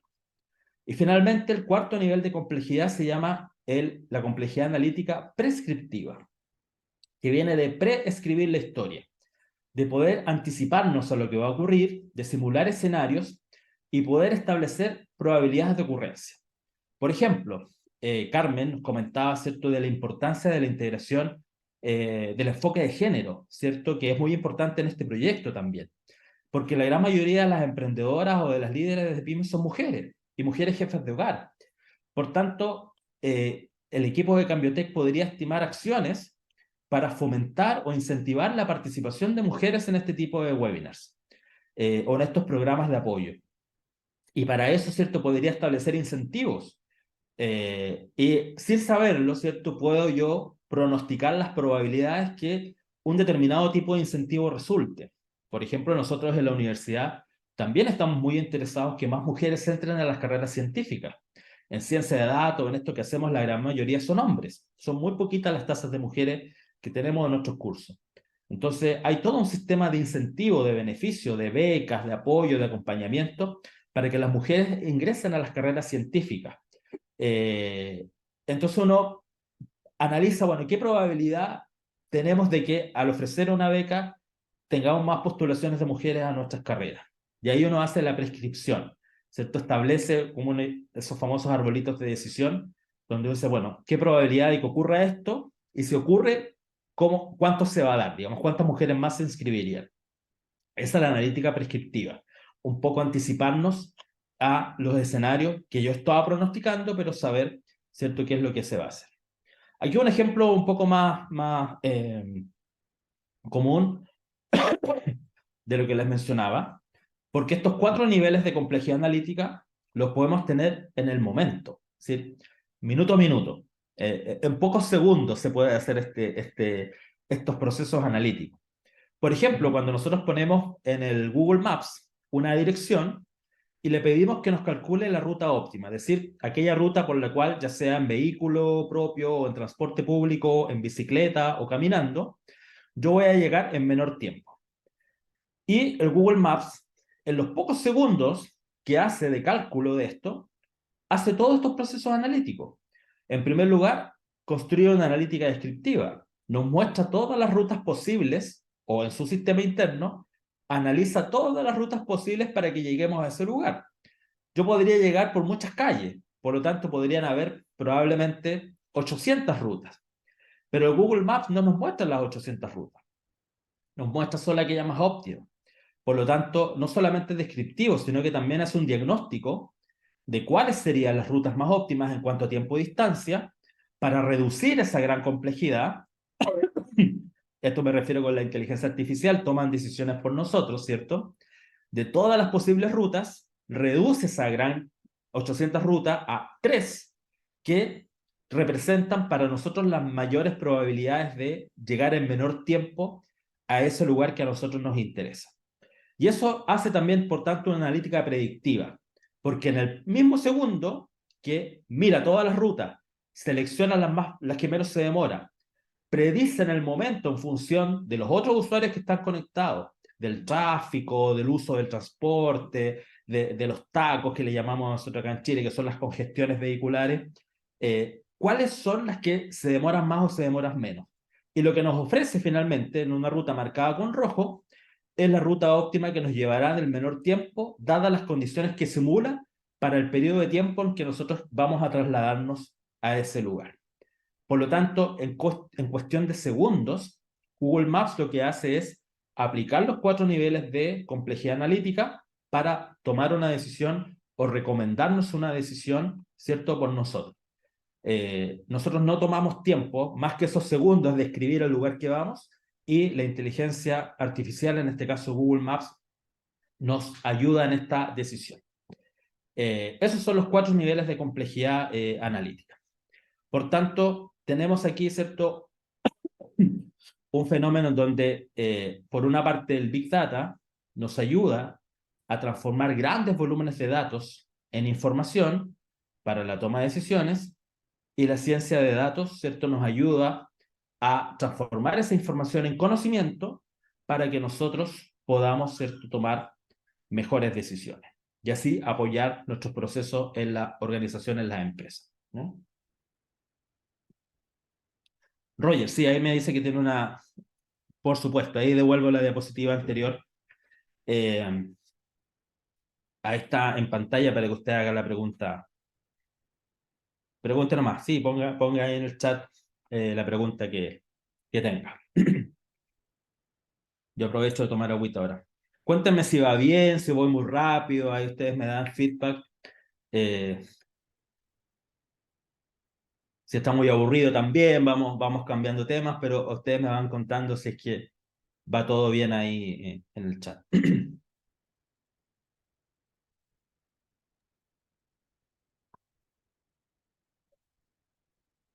¿Cada analítica tiene una herramienta diferente o todas las hacen con la misma herramienta? Muy buena pregunta, Roger. Excelente, muchas gracias. Todas estas analíticas son con herramientas distintas. Son modelos matemáticos. ¿Ya? Todo esto que está detrás, nosotros le llamamos algoritmos. Y los algoritmos son básicamente modelos matemáticos y principalmente estadísticos que nos ayudan a hacer esta descripción, estos procesos analíticos. Por ejemplo, analítica descriptiva, y aquí los que pasamos algún curso estadístico alguna vez se acordarán, vamos a utilizar todas aquellas herramientas de la estadística descriptiva, las tablas de frecuencia, ¿cierto?, el conocer la media, la mediana, como todos los conceptos estadísticos básicos, nos ayudan en la analítica descriptiva. Luego, en la analítica de diagnóstico, vamos a utilizar métodos estadísticos que conocemos como de inferencia estadística. Aquí nosotros vamos a trabajar con test de hipótesis, con pruebas de hipótesis, que es básicamente para saber si una variable influye o no influye en algo. Vamos a hacer correlación de variables, y eso es muy importante porque en estadística tenemos un dicho que dice esto de correlación, ¿cómo es? Sí, correlación no implica causalidad. Y dar un ejemplo muy cortito. En Estados Unidos se hizo una encuesta una vez a las personas divorciadas, que se divorciaban, y les preguntaban qué desayunaban. Y la gran mayoría de las personas que desayunaba decía perdón, divorciadas decían que desayunaban pan tostado con margarina. Por ende, la conclusión del estudio fue que el consumir pan tostado con margarina en el desayuno influía o tenía mayores posibilidades de que te divorciaras, ¿cierto? Y eso francamente es una tontera, una estupidez. Algunos fueron a hacerse pan con margarina inmediatamente, pero otros, no, otros eliminaron el pan con la margarina de su dieta. Pero obviamente ahí tenemos un ejemplo, ¿cierto?, de correlación implica causalidad. Es decir, que esas dos variables correlacionaran, que la gente que más se divorciaba consumía habitualmente pan con margarina, no significa que el pan con margarina provoque divorcios, ¿ya? Y hay una página, de hecho, muy entretenida que se llama Correlaciones Espurias. Bueno, todo eso se conoce como herramientas de inferencia estadística que nos ayudan a la analítica de diagnóstico. Luego viene la analítica predictiva, en donde utilizamos modelos que, a partir de datos históricos, nos permiten estimar o proyectar a futuro. Y ahí tenemos modelos de series de tiempo, modelos de regresión, los típicos modelos de regresión lineal, etc. Y en la analítica prescriptiva encontramos todo el mundo del machine learning. Aquí encontramos todo lo que hoy día se conoce como los árboles de decisión, el random forest, que son cosas más técnicas. Yo al final les quiero les quiero dejar mis correos y para darles más información. Si es que alguien está interesado, tengo varios videos gratis también de clase. Entonces al final les voy a dejar mis contactos por si alguien está más interesado. Eso es más técnico, yo les quiero traer una presentación más general. Pero si alguien quiere profundizar y quiere más material, ningún problema, me contacte y yo les comparto información más en profundidad de estos modelos, ¿ya? Muchas gracias ahí por los comentarios del Zoom de que vamos bien, los leí ahí, así que muchas gracias por el interés. Entonces, para cerrar este bloque, explicarnos un poco, bueno, ¿cómo entendemos entonces como economía del dato? Y aquí, para alguien ahí que pedía lo del nuevo petróleo, la verdad es que el desarrollo tecnológico hoy día nos permite acceder como pymes a más información y poder entender fenómenos sociales, políticos, económicos. Y por eso, de alguna forma, los datos se están transformando, ¿cierto?, en este insumo crítico para la producción económica. Porque a diferencia de otros recursos naturales que se agotan, como el petróleo, y que tienen una vida útil, o que son susceptibles a que sean cambiados o modificados por otras fuentes de energía, los datos no se agotan, los datos se multiplican, y en la medida que más se aprovechen, mayores beneficios va a tener para quienes son sus consumidores de información. Por ende, los datos por eso son hoy día un insumo crítico, y son muy importantes porque nos permiten advertir tendencias, cambios en el consumo, conocer nuevas realidades, etc. Y estas nuevas tecnologías además nos permiten democratizar el acceso a la información. Yo siempre hablo de la democratización de los datos. ¿Por qué? Porque de alguna forma nos permite reducir costos para las pymes. Antes hacer un estudio de mercado era carísimo. Hoy día podemos hacer análisis de mercado apoyándolo de muchas fuentes de datos gratuitas que a lo mejor podemos acceder, o datos públicos. Por ende, reducimos las asimetrías de información. Antes el que tenía la información y que la podía comprar tenía el poder. Hoy día la pyme también puede acceder a datos y puede tener esta capacidad de competir en igualdad de condiciones con grandes corporaciones. Y por otra parte, muchos de los nuevos modelos de negocio e innovaciones más disruptivas se basan en el uso de datos. Por lo tanto, se puede innovar y generar emprendimientos dándole un valor estratégico a los datos. Y ahí les dejo un link. Esta presentación entiendo que se les va a compartir después o se les va a enviar. Así que ahí les dejé un link de un estudio que hizo el European Data Market Study, que hizo la Unión Europea, para que ustedes después tengan, ahí lo puedan mirar, que es básicamente una organización de la Unión Europea en torno a la economía del dato, que es bien interesante. Entonces, bueno, habiéndoles entregado, yo sé que voy un poquito atrasado a los tiempos, así que aquí vamos a entrar a la segunda parte un poquito más rápido. Metodología de transferencia. Ahora, ¿cómo podemos llevar esto a las pymes? Y aquí les quiero mostrar un ejemplo, no lo hace una pyme, pero que podríamos nosotros hacerlo. Aquí tenemos, ¿cierto?, esta lámina que yo les dije que era clave. Mayor complejidad analítica, mayor valor para la organización. Y tenemos 4 niveles de complejidad analítica. La analítica descriptiva nos muestra o nos responde la pregunta ¿qué fue lo que pasó? La analítica de diagnóstico, ¿por qué pasó lo que pasó? La analítica predictiva, ¿qué es lo que va a pasar en el futuro? Y la analítica prescriptiva, ¿cierto?, ¿qué hacer para que ocurra? ¿Ya? Eso es muy importante. Y aquí yo les quiero dar un ejemplo de un supermercado.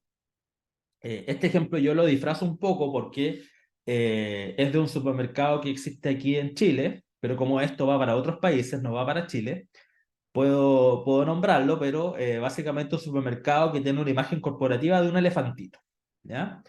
Y que tiene un sistema que se llama Puntos Mumbo. Yo le puse Mumbo, en realidad se llama Jumbo. Insisto, esto no va a salir de acá, no hay grabación, esta parte después Hilda la va a poner como en difuminado para que no se escuche, para que no se vea. Así que lo vamos a disfrazar un poco.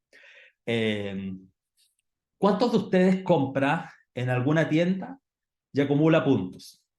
Puede ponerme ahí en el chat. ¿Cuántos de ustedes dan su DNI o su correo para ir acumulando puntos? ¿Ah? Israel, Nicolás, también lo hace. Casi todos nosotros, en todos los países, damos nuestro DNI o ponemos nuestro... ¿Y qué logramos con eso? Por ejemplo, yo acumulo puntos aquí, en este supermercado, y más o menos después de 4 o 5 años logré canjear con mucho orgullo un hervidor eléctrico. ¿Ya? Y estoy muy contento porque mi hervidor eléctrico me salió gratis. Me duró como 2 meses, pero tuve algo gratis alguna vez en mi vida. Entonces, este sistema de acumulación de puntos nos motiva, nos incentiva, ¿cierto?, a poder hacer acumulación de puntos, canjear cosas o canjeamos millas en las aerolíneas. O sea, hay muchos sistemas de fidelización al usar las tarjetas del banco, etcétera. Casi todas las grandes compañías tienen estos sistemas que fidelizan a sus clientes a partir de la acumulación de puntos. Pero lo que hay detrás de esto es que, por ejemplo, este supermercado se llama Mumbo, tiene una unidad que se llama Mumbo Analytics, que analiza todas las boletas de compra que nosotros hacemos en el supermercado. ¿Ya? Y aquí le explico ahí la pregunta que plantea Roger en el chat. ¿Cómo calculamos el retorno de esta empresa que regala puntos? A partir de puntos para recolectar información. Y créeme que lo rentabilizan, pero mucho, por muy superior porcentaje a lo que le cuesta el hervidor eléctrico que yo canjeé, por ejemplo, después de 4 años. ¿Qué es lo que hace el supermercado? Cada vez que usted va al supermercado y compra un producto dando su identificación para acumular puntos, lo que hace este elefante es poder mirar su boleta de compra. Identifica qué fue lo que compró, en qué horario fue, cuánto dinero gastó, qué marcas son las que usted compró, para poder tener un análisis en primer lugar descriptivo. ¿Cuántas veces vino al supermercado? Y aquí voy a hacer otro ejemplo. Voy a poner de ejemplo a... Ya he abusado mucho de Hilda, así que voy a poner de ejemplo a... A ver, ¿a quién más tenemos aquí los anfitriones? A David. Voy a poner de ejemplo a David. Si me permite, David, voy a poner de ejemplo a usted. Claro, adelante. David, por ejemplo, usted, ¿cuál es su cerveza favorita? A lo mejor no bebe cerveza. No, no bebemos. No, claro que sí, Corona es la mejor. Corona es la mejor, ¿cierto? Mexicana, por supuesto.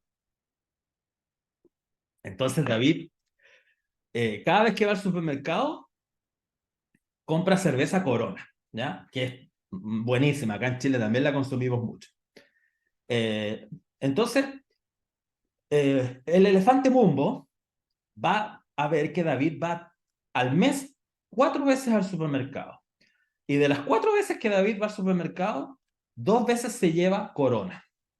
Una vez se llevó un pack de 6 botellines individuales y la segunda vez se llevó 2 botellas grandes.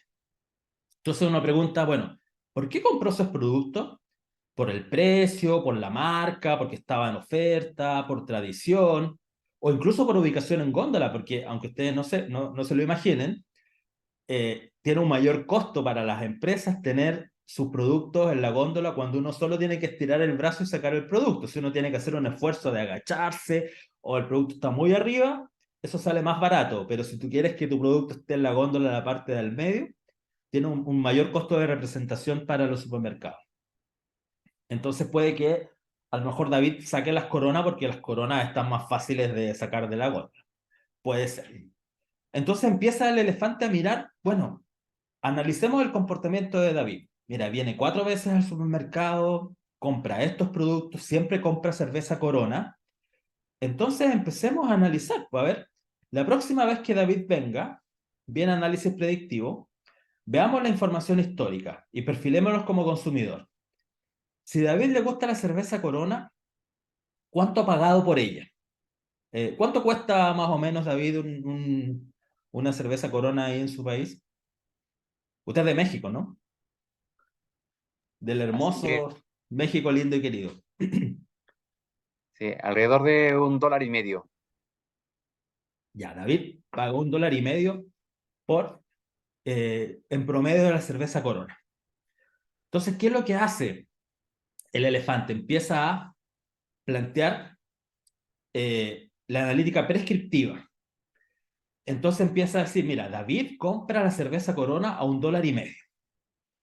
David, como viene todos los meses 4 veces, el próximo mes, la próxima semana, va a venir a visitarme al supermercado. Así es que voy a colocar la cerveza Corona a $1.75. David va a ir al supermercado la próxima semana y va a ver la cerveza a $1.75. ¿Y qué va a decir? Oh, subió de precio, está más cara. Pero la cerveza Corona es tan buena, es tan rica, que vale la pena. Me la llevo igual. Y la compró.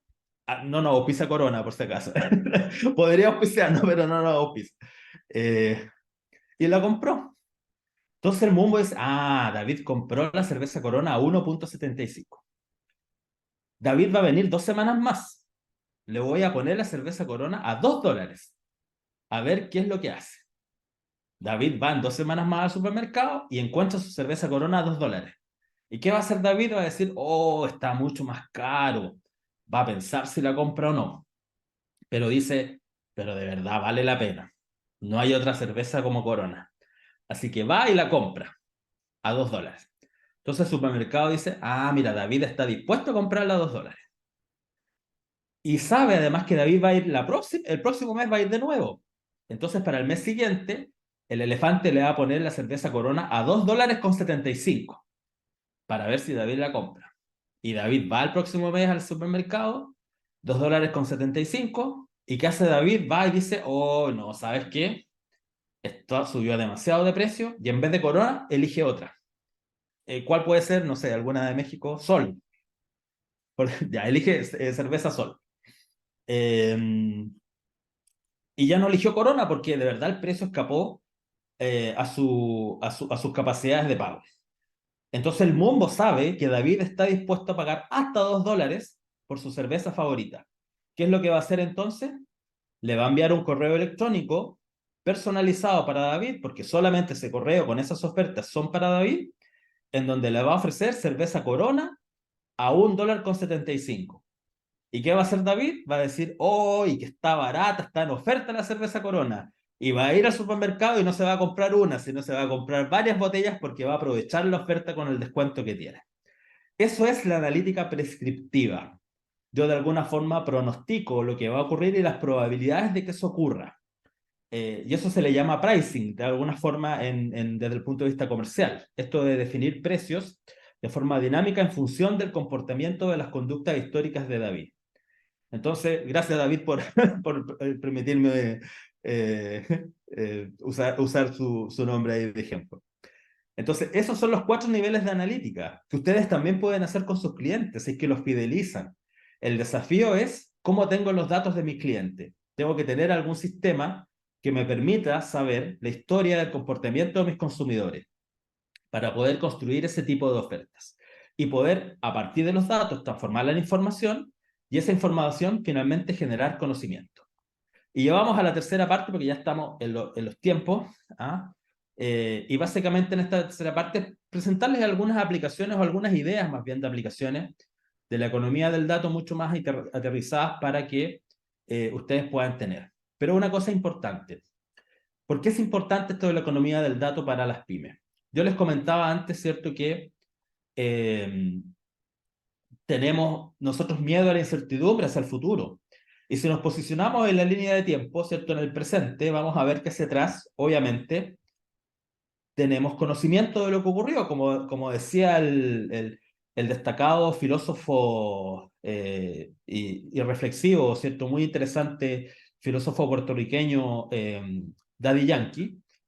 Lo que pasó, pasó, ¿cierto? O sea, lo que ocurrió, ya ocurrió, ya sabemos por qué ocurrió. Por lo tanto, hacia el pasado lo que tenemos son certezas, son conocimiento de cosas que pasaron y sabemos el por qué ocurrió. Pero para el futuro tenemos incertidumbre.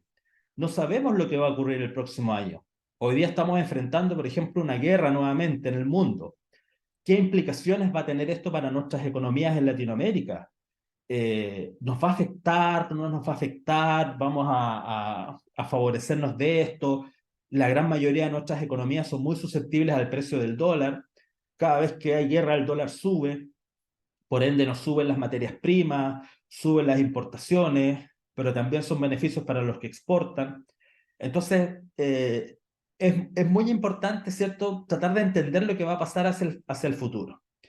Y cómo nosotros podemos, de alguna forma, no podemos evitar la incertidumbre, pero sí podemos transformar esa incertidumbre en riesgo. Porque al momento en que nosotros tomamos una decisión, de alguna forma determinamos un alcance, determinamos un rango de posibilidades de que esta decisión que estamos teniendo tenga un desempeño futuro. Es decir, transformamos la incertidumbre en no saber lo que va a ocurrir en un riesgo eventualmente calculado o predeterminado, porque yo sé que la decisión que estoy tomando hoy día puede tener un resultado A, B o C. Por ende, el riesgo ya está acotado. Esa incertidumbre está acotada a 3 probabilidades. Y lo que yo puedo hacer es trabajar para que esas probabilidades se den, para que el peor escenario, ¿cierto?, ojalá no ocurra, para que se dé el mejor escenario, pero si el peor escenario se da, puedo tener acciones para mitigar los impactos de aquello. Por lo tanto, una toma de decisión hoy día nos permite transformar esa incertidumbre en riesgo. Y todo eso lo hacemos con datos, todo eso lo hacemos con información. Esto es lo que se conoce como el ciclo de la mejora continua para los que se dedican, ¿cierto?, a los temas de sistemas de calidad. El ciclo de la mejora continua es, a partir de información del pasado, hago un pronóstico a futuro, tomo una decisión que me implica una acción que yo tengo que supervisar y que posteriormente voy a controlar con todos estos mecanismos de control de gestión, ¿cierto?, de lo que se conoce en administración como Balance Scorecard, para ir monitoreando el desempeño de mis distintos indicadores. Por lo tanto, esto es lo que hoy día, este ciclo, ¿cierto?, de toma de decisiones y de poder transformar la incertidumbre en riesgo y de ir controlando permanentemente, continuamente, la información y los datos que voy teniendo, es lo que nos lleva a la transformación de las organizaciones en organizaciones basadas en datos, o el concepto en inglés más idóneo que es Data Driven Organization. Esto es muy importante para las pymes, porque de alguna forma podemos trabajar con datos y podemos ir diseñando estructuras. Me voy a saltar estas láminas, pero ahí se las dejo, que son muy importantes, desde el punto de vista de la importancia de poder tomar estrategias basadas en datos para todos los procesos de nuestra organización. De aquí yo les quiero dejar algunas ideas, algunos ejemplos de aplicaciones para ir cumpliendo con los tiempos, que básicamente aquí yo les quiero plantear una organización, una representación muy básica de lo que es una empresa, ¿cierto? Una empresa es un proceso de transformación, ¿cierto?, que puede ser físico, cuando es físico una empresa de manufactura, una transformación de lugar, cuando una empresa de carácter comercial, ¿cierto?, un producto que yo no fabrico, pero que lo importo o se lo compro a algún proveedor y lo dispongo para su comercialización en otro sitio, por ejemplo un almacén, no produce, ¿cierto?, las bebidas gaseosas, pero se las compra un proveedor y las dispone en la esquina de mi casa para que yo las adquiera más fácilmente. O un proceso de transformación que es un servicio que es inseparable del acto de consumo, ¿cierto? Yo no puedo ir a la peluquería, dejar mi cabeza ahí y volver 2 horas después a buscarla para que me hagan un corte, ¿cierto? Yo tengo que permanecer durante todo el proceso de que se me está cortando el pelo, ¿cierto?, o haciendo la barba, en el caso de una barbería, ¿ya? Entonces, el proceso de transformación es lo que ocurre dentro de la empresa.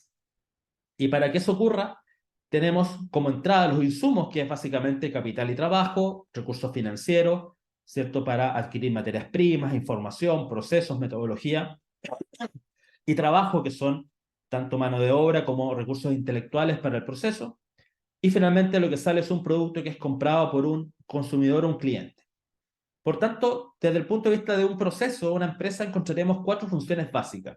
La función finanzas, que se encarga del capital, una función de personal que se encarga del trabajo, la función de operaciones que se encarga de lo que ocurre dentro del proceso de transformación en esta cajita negra, y el proceso comercial que se encarga del producto que sale y su relación con el consumidor o el comprador.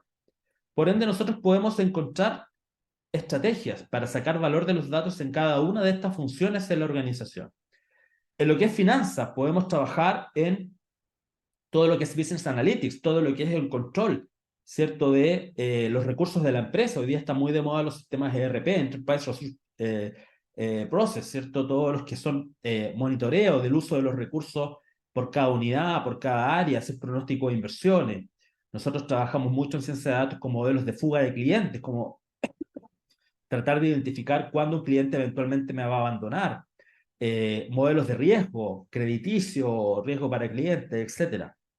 Desde el punto de vista de personal, se están construyendo hartas soluciones interesantes en People Analytics, relacionadas con clima laboral, con proyección de la demanda, con capacitación y entrenamiento basado en análisis de ofertas laborales. O sea, hay mucho dato interesante desde el punto de vista del comportamiento personal. Hay cambios en los hábitos también de los trabajadores, cambios en los fenómenos sociales, ¿cierto? Los trabajadores más jóvenes, por ahí leemos varios artículos, la nueva generación, la generación Z, que tienen ciertos perfiles, ¿cierto?, de trabajo.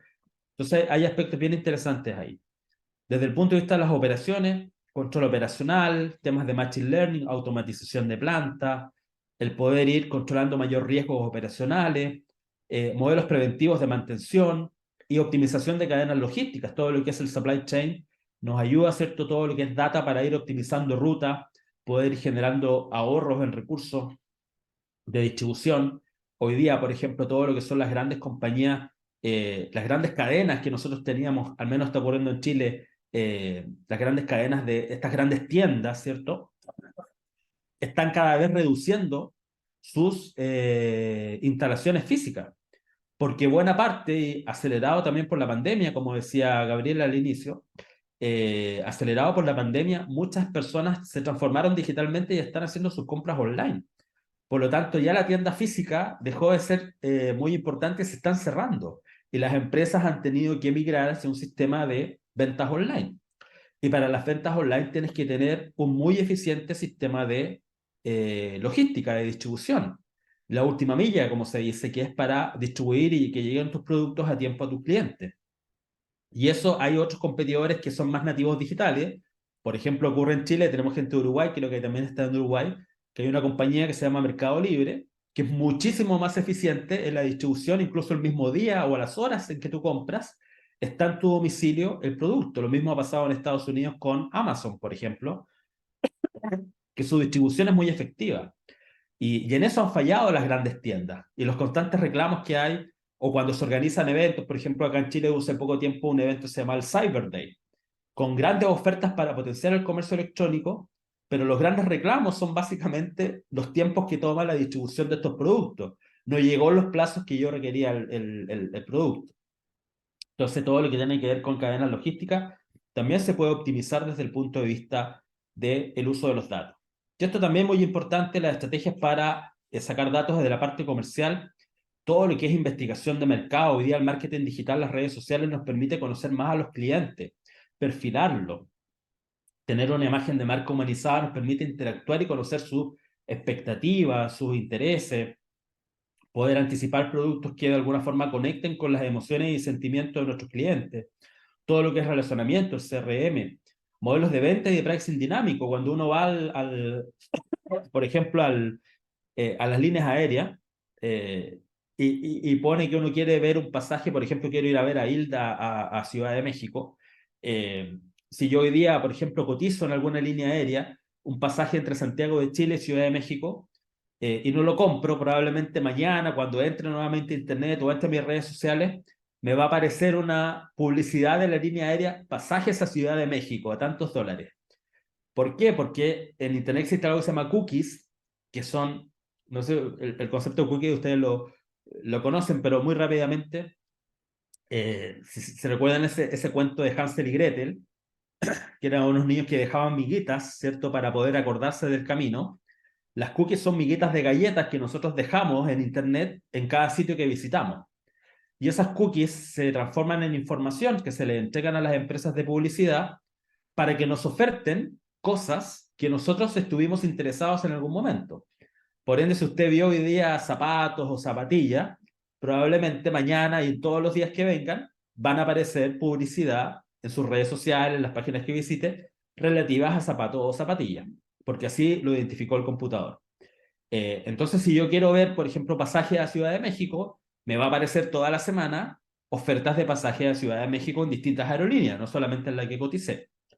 Y me van a aparecer precios distintos, porque empieza el sistema a jugar conmigo, a decir, a ver, te lo ofrezco a $1.000. Si no lo compro, me lo baja a $800. Y si hago clic y estoy a punto de comprar, entonces el sistema dice, ya, mira, estás dispuesto a pagar $800. Te lo voy a ofrecer a $799. Y así empieza uno a jugar hasta que finalmente compra el pasaje. Todos esos modelos son de pricing dinámico, son modelos de inteligencia artificial que básicamente interactúan con las probabilidades de compra de los clientes. Otros ejemplos que les puedo compartir es que hay muchos modelos de negocios nuevos. Bueno, todo esto basado en las cuatro funciones, es decir, puedo utilizar datos en cualquiera de mis 4 funciones básicas de la organización para sacar valor en cada una de ellas. En finanzas, en personal, en operaciones o producción, o en la parte comercial. Pero además puedo crear modelos de negocios que se basan en datos. Por ejemplo, Uber, estos son ejemplos típicos tradicionales, pero por ejemplo Uber es la empresa de transporte probablemente más grande del mundo, pero no es propietaria de un solo vehículo, de un solo auto. Uber lo que hace es un sistema que conecta con datos un usuario, una demanda con una oferta, ¿ya? Una demanda por servicio de transporte con alguien que lo ofrece.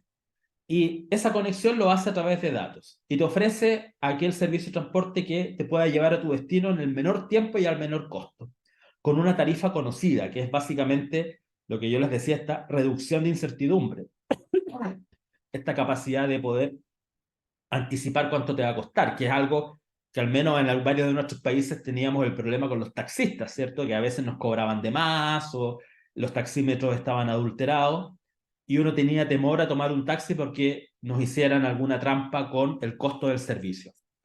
Uber, en cambio, lo transparenta desde el inicio. Sabemos cuánto nos va a costar el servicio al momento en que lo solicitamos y lo podemos cancelar si no estamos de acuerdo. Por ende, lo que hace es un sistema de datos. Básicamente diseñó un sistema que optimiza una ruta en un tiempo determinado. Lo mismo Airbnb, la empresa probablemente de alojamiento más grande del mundo que no es dueña de un solo hotel, pero que sí tiene millones de ofertas en metros cuadrados en todo el mundo de servicios de alojamiento y Meta, obviamente, redes sociales. Para culminar y para terminar, dejarles algunas recomendaciones finales en torno a cosas que podemos hacer con los datos. Muy importante, no olvidemos el manejo ético de los datos y de la información. Todo esto tiene que ser para el bien de las personas. Hay mucho de mal uso que se puede hacer, ya que estamos hablando de datos sensibles y privados de la gente, que nos comparte con algún interés de beneficio que debe ser visible para el cliente. Por ejemplo, yo si voy a la farmacia, por ejemplo, doy mi root para acumular puntos o tener descuentos en esa farmacia, yo espero que esa farmacia no venda esa información, por ejemplo, a un hospital que pueda saber de antemano a partir de los remedios o los medicamentos que yo compro qué eventual enfermedad puedo tener, para que no me suba el costo de mi seguro médico, por ejemplo. Eso sería un muy mal uso de los datos, un manejo poco ético. Por ende, junto con el manejo ético también está importante respetar la privacidad de los datos. Es nuestro tesoro más preciado. En Chile estamos recién avanzando con una legislación en torno a la privacidad de los datos, que es muy incipiente, pero que va a ser muy importante. Y yo creo que en varios países también están trabajando en leyes y legislación para regular el uso de los datos. ¿Ya? La Unión Europea también tiene camino avanzado en eso. Y finalmente, no olvidar que los algoritmos tienen sesgos de parte de quienes los desarrollamos. Sesgos de género, sesgos sociales, sesgos étnicos, sesgos culturales que debemos tratar de reducir y resguardar. Y solo plantearles un ejemplo que salió en la revista Forbes. Esto mismo del ejemplo del supermercado que yo les conté. Hubo un caso que, como les digo, llegó a aparecer en la prensa, que es una cadena de supermercados en Estados Unidos, usando estos sistemas, una cadena que se llama Target, logró estimar o pronosticar cuando una mujer estaba embarazada a partir de los productos que consumía o que compraba. Cremas, algunos nutritivos, etc. El tema es que, y a partir de esas compras les enviaba información de pañales o de productos para mujeres embarazadas a los correos electrónicos de las clientes. ¿Cuál fue el problema? Que le enviaron esta información de productos para embarazadas a una niña de 16 años. El papá se dio cuenta y vio que el supermercado le estaba enviando información de embarazo a su hija y fue al supermercado a reclamar, porque lo encontró absurdo y dijo, están incitando a mi hija que se embarace y mi hija es menor de edad. A los pocos semanas después, la hija le comunica al padre que efectivamente estaba embarazada. O sea, el algoritmo fue mucho más riguroso y más, se anticipó mucho más a la noticia a partir de las decisiones de compra que incluso el mismo examen médico que corroboró la información o la información que tenía el padre. Y esto llegó a salir ahí. Entonces, ¿podemos usar ese tipo de datos con menores de edad? ¿Es correcto o no es correcto hacerlo con mujeres embarazadas? Entonces, todos esos sesgos de género, sesgos culturales, aspectos que de alguna forma pueden influir en que el sistema, por ejemplo, de inteligencia artificial, discrimine a unos sobre otros o haga ofertas mejores a unos sobre otros, tienen que ser trabajados en equipos multidisciplinarios, ¿ya? Esto es básicamente lo que yo les quería compartir en el webinar de hoy. Es una información general, muy global, pero insisto, si es que alguien quiere más información o más detalles, podemos seguir en contacto. Aquí les dejo mis redes sociales, mi LinkedIn, mi Instagram, mi cuenta en Twitter, que no la uso mucho, francamente, porque hay mucho odio ahí, pero igual estoy. Y mi correo electrónico, por si alguien quiere más información y quiere que les comparta alguna otra clase, algún video, que lo puedo hacer. Eso, muchas gracias, agradecido la oportunidad y estoy a disposición. Muchas gracias, Alexis. Tal como yo lo esperaba, ha sido una exposición muy buena. No lo digo yo, en el chat hay varios comentarios que lo evidencian. Como ya estamos sobre el tiempo, te voy a canalizar un par de preguntas adicionales. Ya has ido contestando varias en el camino.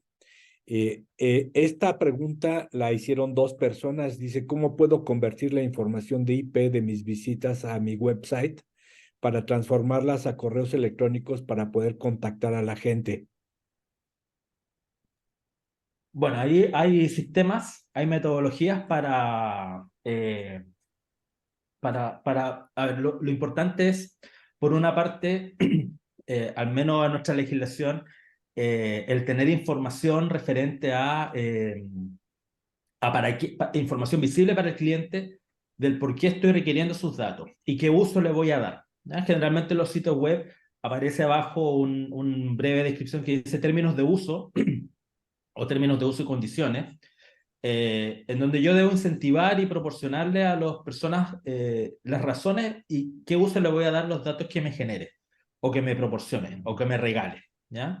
Entonces, yo creo que, claro, llevar la información del IP a correos electrónicos no es automático, eso no se puede hacer, pero sí, la idea es que tú puedas construir formularios de contacto con algún incentivo de forma atractiva para que tú puedas obtener el correo voluntario de tu cliente, de tu visitante, pero para eso tienes que aclararle cuáles son los objetivos que tú y el uso que le vas a dar a esa información y declararlo en la misma página web para que eso sea transparente y cumplas de alguna forma con la protección de los datos de esos usuarios.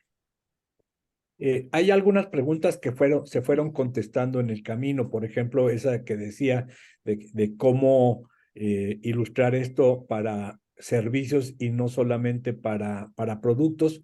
Tú diste ya varios ejemplos de lo que son empresas de servicios. Y hay una en donde dice que qué programa recomiendas para aprender sobre lo que has expuesto. Antes de que tú contestes, Alexis, nada más déjame hacer el comercial de que este es un programa de formación en economía del dato en el que este webinar fue como de sensibilización. Por favor, estén atentos a las comunicaciones que les vamos a mandar sobre ya un curso más largo y abordando con mayor profundidad los diferentes temas. Entonces, sí, Alexis, por favor. Sí, me sumo a esa publicidad. Yo creo que, bueno, hay varias ofertas de programas y cursos en la web, hasta universidades internacionales. Yo les haría propaganda de mi universidad católica, pero la verdad es que no estamos aquí con motivos comerciales. Así que apoyo a José Luis y el curso que va a impartir este mismo programa. Yo creo que va a ser de gran ayuda y si es que no, también yo les puedo compartir algo de información que tengo gratis. Yo tengo una plataforma, no solo yo, digamos, todo nuestro equipo tiene una plataforma de cursillos, workshops chiquititos gratis, con introducción a la ciencia de datos, con introducción a temas de marketing digital basado en datos, y yo les puedo compartir si es que me escriben ahí al correo que está en pantalla. Pero sin duda promocionar y apoyar el curso que va a impartir este mismo programa, porque con toda seguridad va a estar construido en función de las necesidades de todos ustedes, así que va a estar muy en línea. Así es, Alexis. Y de hecho, nosotros queremos que nuestro recurso de formación esté complementado con otros recursos. Entonces vamos a establecer enlaces a los que tú nos compartas, Alexis, ¿sí? Y algunos otros más, porque nadie puede monopolizar este tema, que además está en expansión. Entonces, lo que vamos a tratar de hacer es dar las sesiones de capacitación de acuerdo con un programa que les haremos de su conocimiento muy pronto, y lo apoyaremos con una plataforma que dé acceso a otros recursos. Estén atentos, les vamos a recomendar también libros como nos dicen ahí en el chat. Y pues sin más, creo que puedo pasarle la palabra a mi colega Norma Solís para que haga unos anuncios finales. Y pues Alexis, te lo agradezco de corazón, te mando un abrazo y vas a seguir escuchando de nosotros, mi hermano. Muy feliz de colaborar y de participar, agradecido, doctor José Luis, muchas gracias, Hilda, a David también, ahí que lo usé como ejemplo, y a todo el equipo administrativo y técnico que hizo posible este webinar. Así que un abrazo, un saludo, un abrazo cariñoso a mis queridos hermanos de Uruguay, de Colombia, de El Salvador, que no tengo el gusto de conocer, Uruguay sí, Colombia también, pero El Salvador no. Y a México también, por supuesto, país maravilloso. Así que agradecido y a disposición para futuras actividades que necesiten. Muchas gracias. Muchísimas gracias a todos por acompañarnos en este webinar. Y como bien ya comentaba el doctor Solleiro, vamos a continuar en el marco de este programa de economía del dato para pymes con más actividades.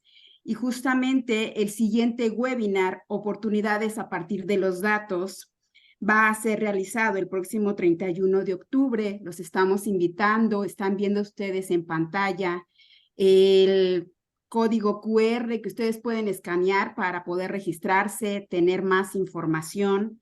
Serán los mismos horarios que tuvimos el día de hoy, 8 de la mañana en El Salvador, Uruguay a las 11 horas, Colombia a las 9 horas.